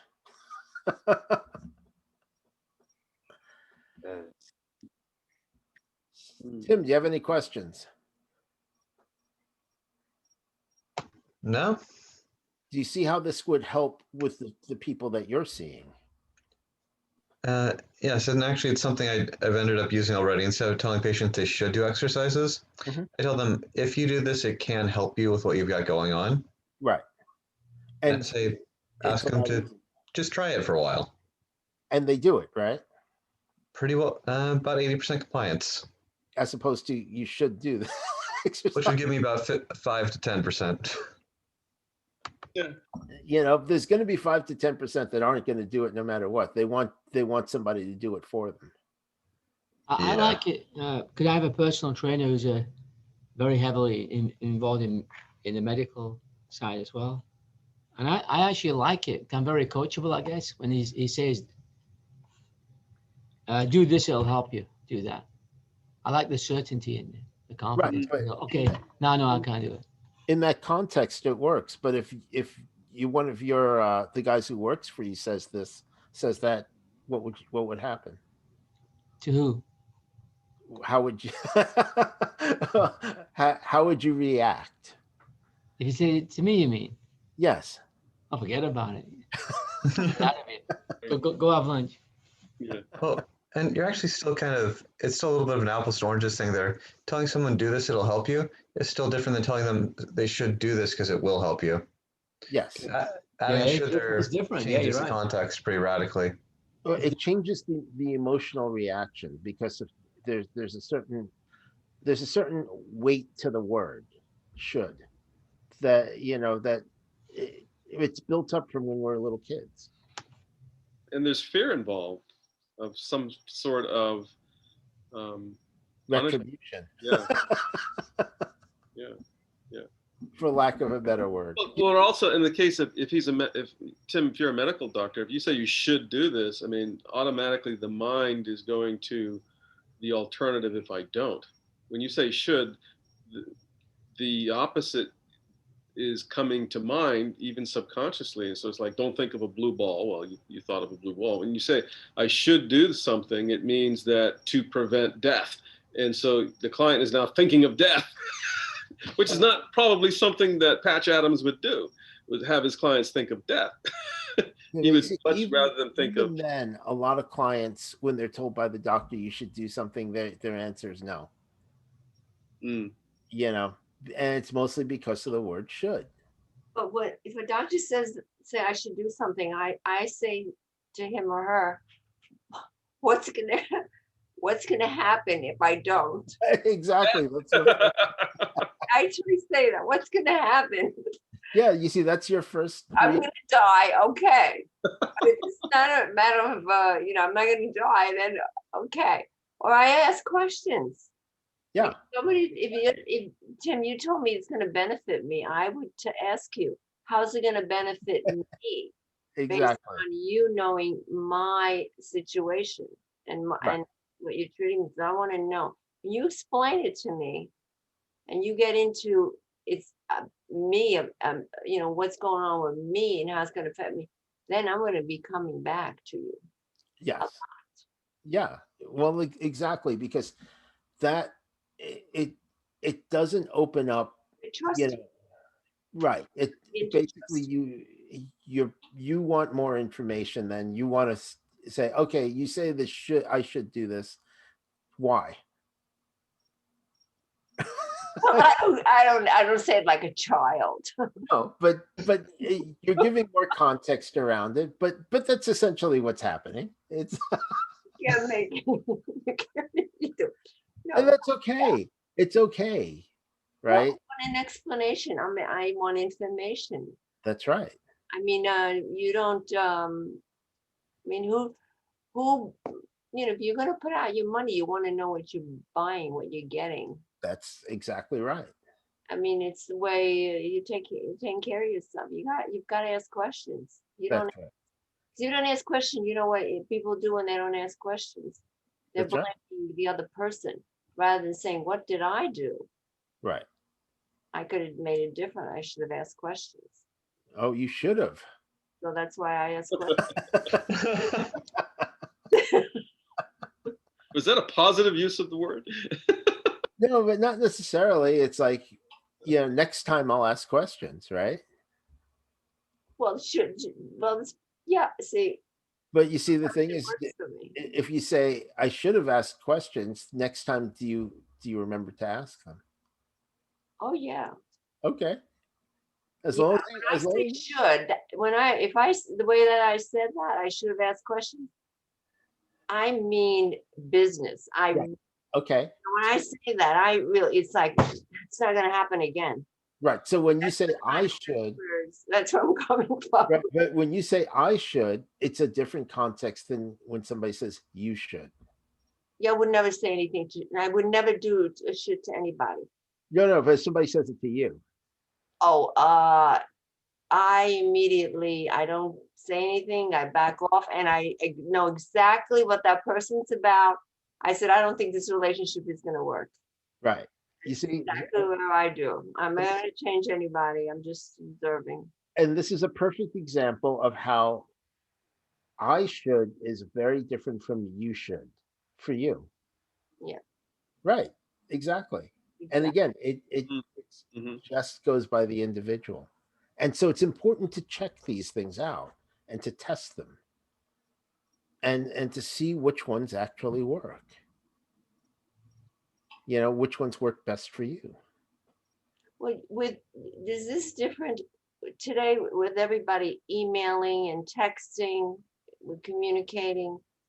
Gets a little bit complicated, a little bit more complex. I would suggest not. No? Well, I wouldn't open with should.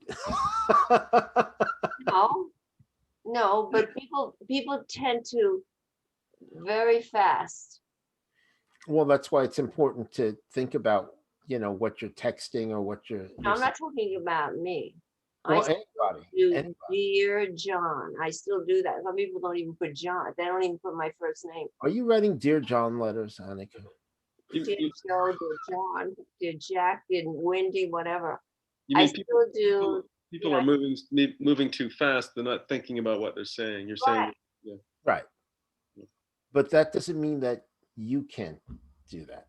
You know, that's why we're doing this, is to really understand the effect of our communication on other people and on ourselves. Yeah. Right. So, questions on this? Have you found this helpful? Yes. Yeah, man. It's cool, right? Very. Cool. That's exactly. Yeah. It's fun. Let's do this 7 nights a week. No. I've got a few other things on the plate. Some of the things that are coming up. Big dinner, man. What? To make dinner. Go make dinner so I can wash the dishes? That's right. You be in my house. I'll put them in the dishwasher. Okay. So I am planning an influence and persuasion boot camp down the line, later this year, and I'm going to be introducing a new self-development course as well. That's going to be pretty cool, and it gets down to the core of who you are, because a lot of the problems people have is because they feel that they're not enough, and a lot of that is things that are built up over the years, as opposed to really understanding that pretty much when you're yourself, you have enough, more than enough, to do whatever you want. So it's going to be some pretty interesting stuff. Be introducing some of those elements into these meetups as well, if you're interested. And, then there'll be, a program later on. Very nice. John, you're a saint. James, you're a saint, man. Thanks. But there's already a couple of St. James's, so I think the problem. I second that, by the way. But I've worked on this process with a couple of people. The shifts are dramatic and really good. So I'd be happy to introduce it to you guys as well. Oh, thank you. Looking forward to it. Yeah, it's going to be fun stuff. Thanks. This was fun. This is very enjoyable, man. Good. So any questions on this? Yeah, I have a question. Well, actually, I have two things. Okay. Well, two points. One, when you say to someone you should, but you also alter it make it to a softer kind of a statement, right? I forgot how you framed it earlier, but you said as opposed to you should, but you said something else to soften it up. Or Excuse you me? could. I said you could, or you might, or something like that. So but you're still on externally. You're saying you could, you might, but internally you're kind of saying you should, in an internal kind of indirect kind of like a suggestion or command. That's what it seems like from this training that we're going through right now. Well, you should always have, when you're communicating, you should always have an outcome in mind. Okay, so right? Think of the outcome and how it'll lead to it. Well, it depends what your outcome is. So if you're selling something, right, you want to understand how that product or service fits in with what the other person wants, right? So you're not trying to sell them something they don't want. Right. So to Matt's earlier thing, it's like as what you'll benefit from this. You have to tie that into how is that person going to benefit in terms of what they want, right? So that's important to know that beforehand, before you even get to this point. Okay. Yeah. And my other question is, when you say people get offended, or their defense go up, their guard goes up when you say you should. But how about something like, I think you should? Would that change anything? So Mark, I think you should buy a timeshare. How does that make you feel? Well, you're honest about it, as you're telling me. Yeah, exactly. Or as opposed to, Mark, you should buy a timeshare. It's really no difference. That is true. Right. Now, so when you frame it back at me, yeah, there's not much of a difference. Right. So, but if I said, there are people who really understand how to work the system, and benefit from having a timeshare. So if you understand how to work the system and you like to take vacations in different spots for a good price, that would work for them. Then it gets you interested in knowing more about it. Mm. I know somebody who actually does that, and she does very well with it, you know, but but she really is brilliant, and she knows how to work the system. And she keeps track of all that stuff, and it, but she's one of the top, CPAs in the country. So she's very organized in her thinking. It's not for me. I don't think that way. I'm not as organized as she is. So it's not good for me. But if you're that type of person and you can really understand how the system works, yes, you can benefit from it. So now you're more interested, right? Yeah. More interesting in learning how you just did it. Yes, but Awesome. Notice I did not in any way, shape, or form use the word should. Hey James, can we you remember that format thing with the 4 squares? Format. Yeah. Remember Yes. that? Can we talk about that next time, sometime, maybe? Possibly. Well, we could do that in terms of speaking, of presenting. If you guys are interested in doing that on presentation skills and things like that, we can do that. Okay, because that would be Awesome. that would be something. Because I've looked at that so many times, and I wanted it to be, I wanted it to flow. And I'm still too in my head about it. It's not flowing. That whole format thing. Okay. Yeah. Yeah, it's very useful if you're presenting to people, or even to, not just like groups of people, but to individuals as well, Yeah. because it's an ordered way of presenting information. Yeah. Okay. Cool. Thanks, bud. Yeah. It's good to see you, man. It's good to catch up with you. You too. You too. Yeah. Albert, any questions? Not now. I think maybe later they are coming up. Okay. Yeah, It's- feel free to contact me if you have any questions. It's been a very nice, very good experience. I didn't until now. I hadn't realized I had that voice. Mhm.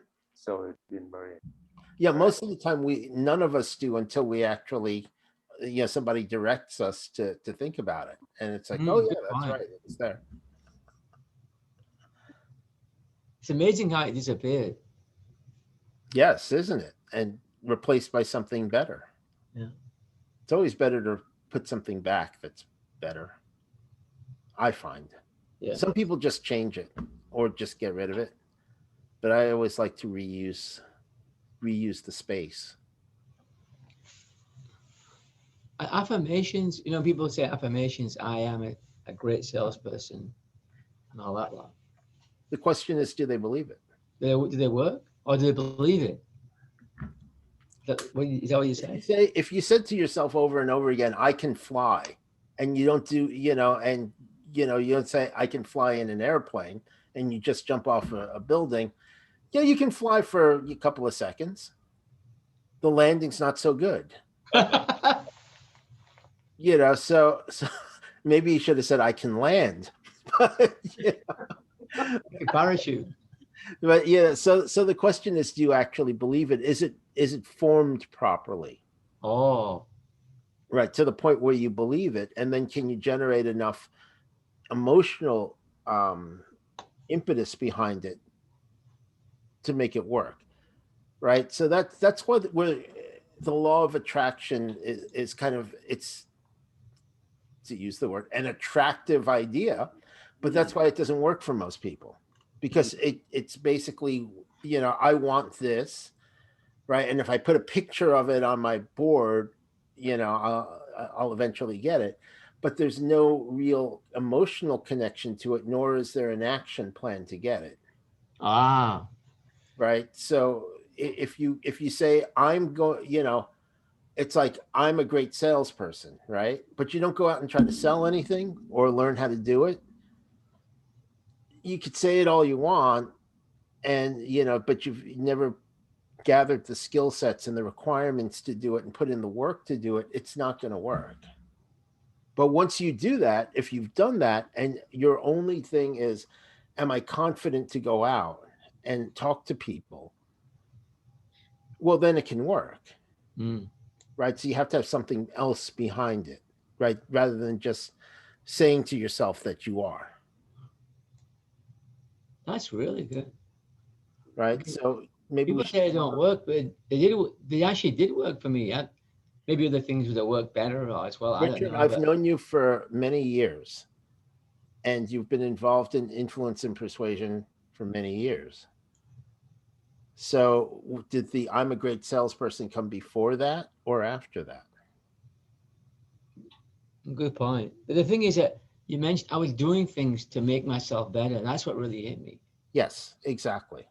Because yes, you're saying I'm a great salesman, and then you actually put in the work.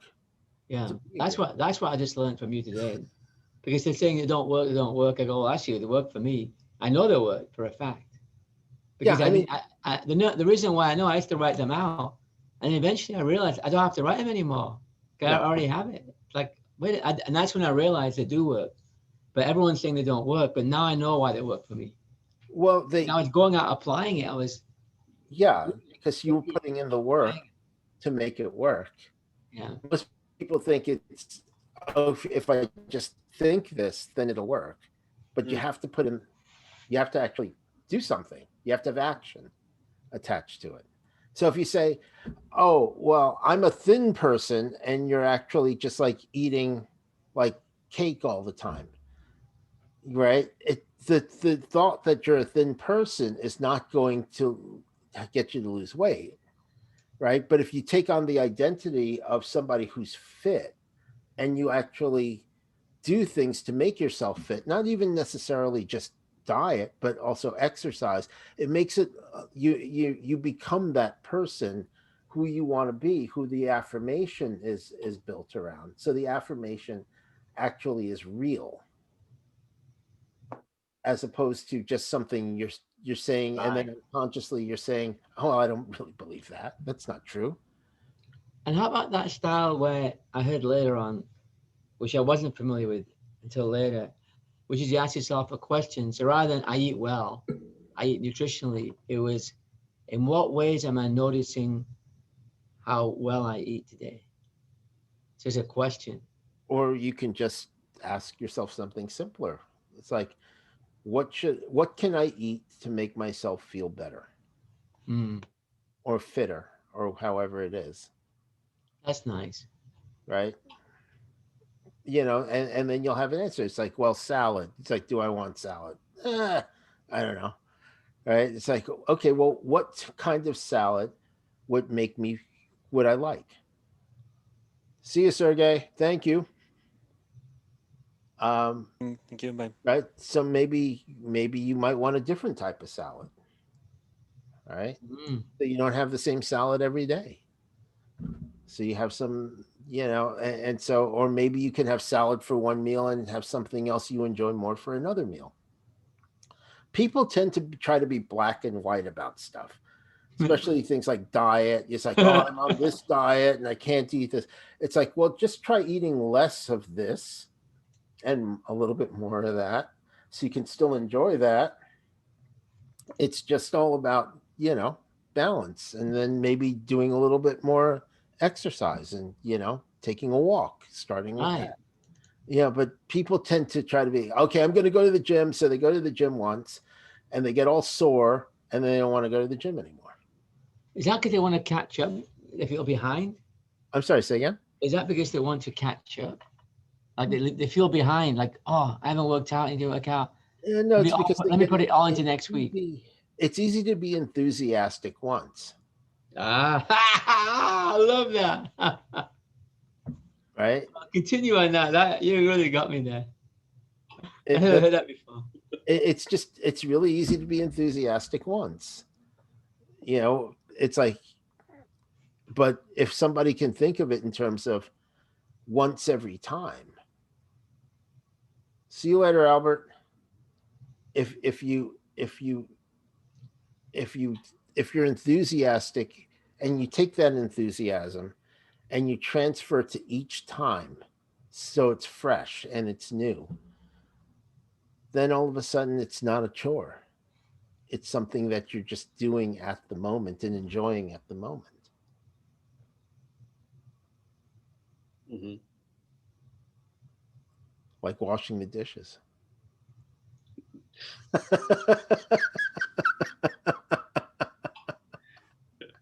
Like enjoying washing the dishes. I don't mind washing the dishes because I enjoy not having them stacked up in the sink. Yeah. I have, well, I grew up without a dishwasher. So even though I have a dishwasher, I almost never use it because I don't think about it. Yeah. No, one of the things about procrastination is the prioritization. It's like, I was just thinking, talking yourself into doing something by cycling through the different options and getting to I have done this. But then it's really not the thing that you ought to be doing right now in the bigger picture, because there's really something else that you ought to spend your attention and then do that maybe next. Okay, so does ought to say that again? Does But I said ought to. Yeah. See, so ought to is like should. Yeah. Well, yeah. Yeah. What I'm saying is that when you're considering what to do, I guess you gotta just consider all that's on your plate and then say, what do I want to do? Yeah. What can I do? What can I do? And right. Or can I do this later? And can I do this first? Yeah. And then gauge your feeling. Yeah. And see which one motivates you. Yeah. Now, what happens is most of the time people put stuff off till, it gets to the point where it's more painful not to do it than to do it. Mm-hmm. And so they end up doing it, but they resent doing it. Yeah. But they do it and they're not happy about doing it. And then usually it's something on a yearly cycle, like taxes. And then they'll just put it out of their minds for the rest of the year until it comes around again. And they say, oh, I should do this. I should do this. I should do this. Till they say, I have to do this. Right. And then they do it and they're still resentful and then they put it out of their minds. I think if there's guilt associated with what you did instead, also it's like, but if you're confident that what you did in place of that was really the right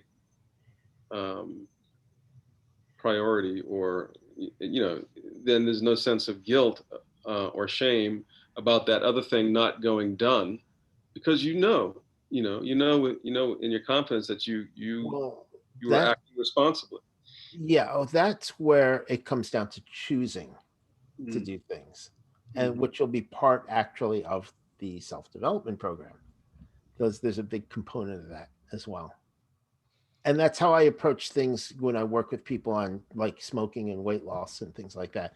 It's all about choice, because when you give somebody a choice, then they're freely deciding what to do and they own it. Right. And so you don't get that guilt part and you don't get that judgment piece, because they own it and they take responsibility for it. And it's okay. Yeah. Because they've made a choice.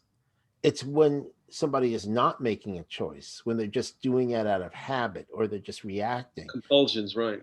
Then it becomes something that's actually very disempowering to the person, where they don't feel like they have a choice, and so they just go with the easiest thing that they've been doing, the thing they've been practicing. Then guilt is associated with a compulsion. Well, yes, and then but what happens is they feel guilty about feeling guilty, and then it becomes a thing. So cool, man. But there's no guilt when you make a choice, right? Yeah. And you own the choice. Yeah. Yes, so, that's how we go. Yes, so this is going to be a very interesting self-development program. Cool, good, man. Cool, good. So, any other questions? Nice meeting you guys, Mark, Richard. And Same here. Thanks for your input as well, everyone. It's helped me to see the perspective too. great. So any other questions before we go? That was wonderful. Thank you so much again, James and everyone. Glad you liked it. So now you all have different things to say to yourself. Just one quick question. Of course. How do I know a decision is good? Because there's a particular program which I have an opportunity to do, but it's very expensive. even for me. Okay, Richard. So here's the thing. So there are things that you've made decisions on that you're really happy you did. Yeah, spending time with you. Okay, so I mean where's the it. picture of that? Where's the picture of that? You know where that is, That right? restaurant, and then that waiter, that fancy restaurant, and we had so much fun and making him have his day. Yeah, That's the few restaurants, but that Okay. fancy one. but you see a picture of Yeah. it. Where do you see it? You know the location, right? Yeah. Okay. And there are decisions that you made that you almost bought something that was very expensive, decided not to, and you're still happy of that you didn't do it ultimately. Yeah. Okay, it's a different spot, right? Yeah. Ooh, Okay. yeah. Okay, so now think about this program and where do you see it? I want to do it. The program I that see it you where I want want to. to do it. No. Do you see it in the thing that you're happy with or the thing that you're happy you didn't do? Yeah, the one. Well, sorry, I jumped ahead. The one where I'm happy. Okay, well, that's probably your guts telling you that that's the right decision for you. That was easy. I think it'd be this quick. Thank you. I thought it'd be quick, but not this quick. But you're right. Well, Yeah. because you know. Wow. I'm Right? very So that's clear how you now. sort your information. So now think about another program that you, or anything that you almost bought that you didn't buy and that you regret not buying. Yeah. Ouch. It's in a different spot. Yeah, the third spot. Right. So now think of this program again and that you plan to do and you're considering doing, and where does it go? Into which spot does it go? It doesn't quite fit in that other one. I have a lot of emotion around it, maybe. Okay, But, wait. So where does it fit? Where does it go? First impression. it moves closer to the one that I regret not taking. But it's not quite there. But it moved. Because It you just haven't moved. done it yet. Like on a chessboard, it just moved. But you haven't done it yet, so that's why you couldn't regret not doing it.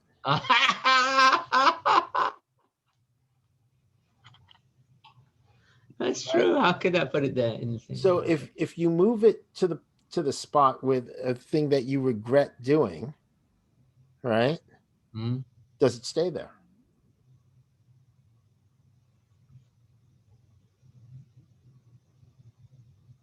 No, it wants to pop out. And where does it go? It actually lifts off. It pops out like a pop. And where does it go?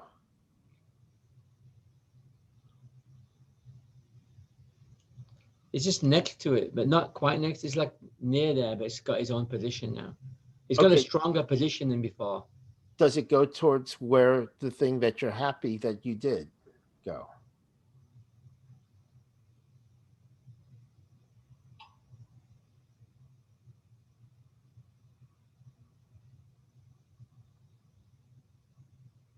Just let it go to where it wants to go.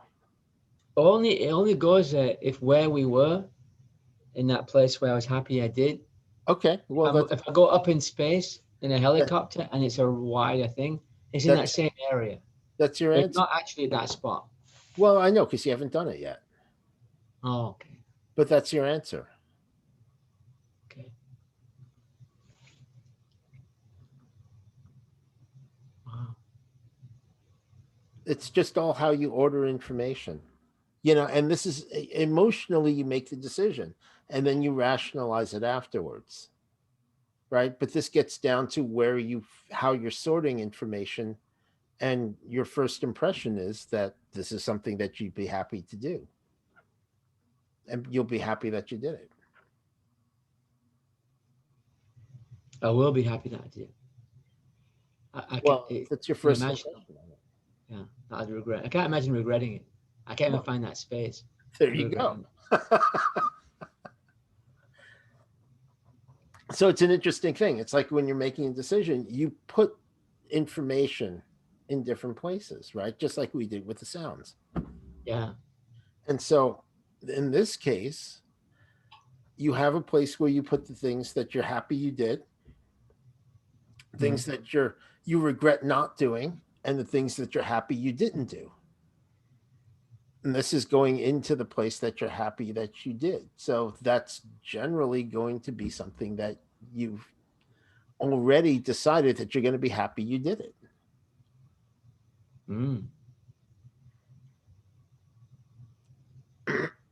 Now, if it's a total disaster, it could just be that they had a bad day or something like that. It doesn't mean that it's not useful or that's something that you didn't want to do. But it's not something you're talking yourself into doing. No. Is there any questions on this one? Because, you know, we can come back to this and really No, it's very good. go in depth on it. Yeah. No, I'm good where I am. Well, I don't know. I'm asking some of the other people. Mark, is this good for you? Yes. Okay. Very good. Aniko? Yes, good. It's interesting, right? Matt? Yeah. Yeah. Okay, good.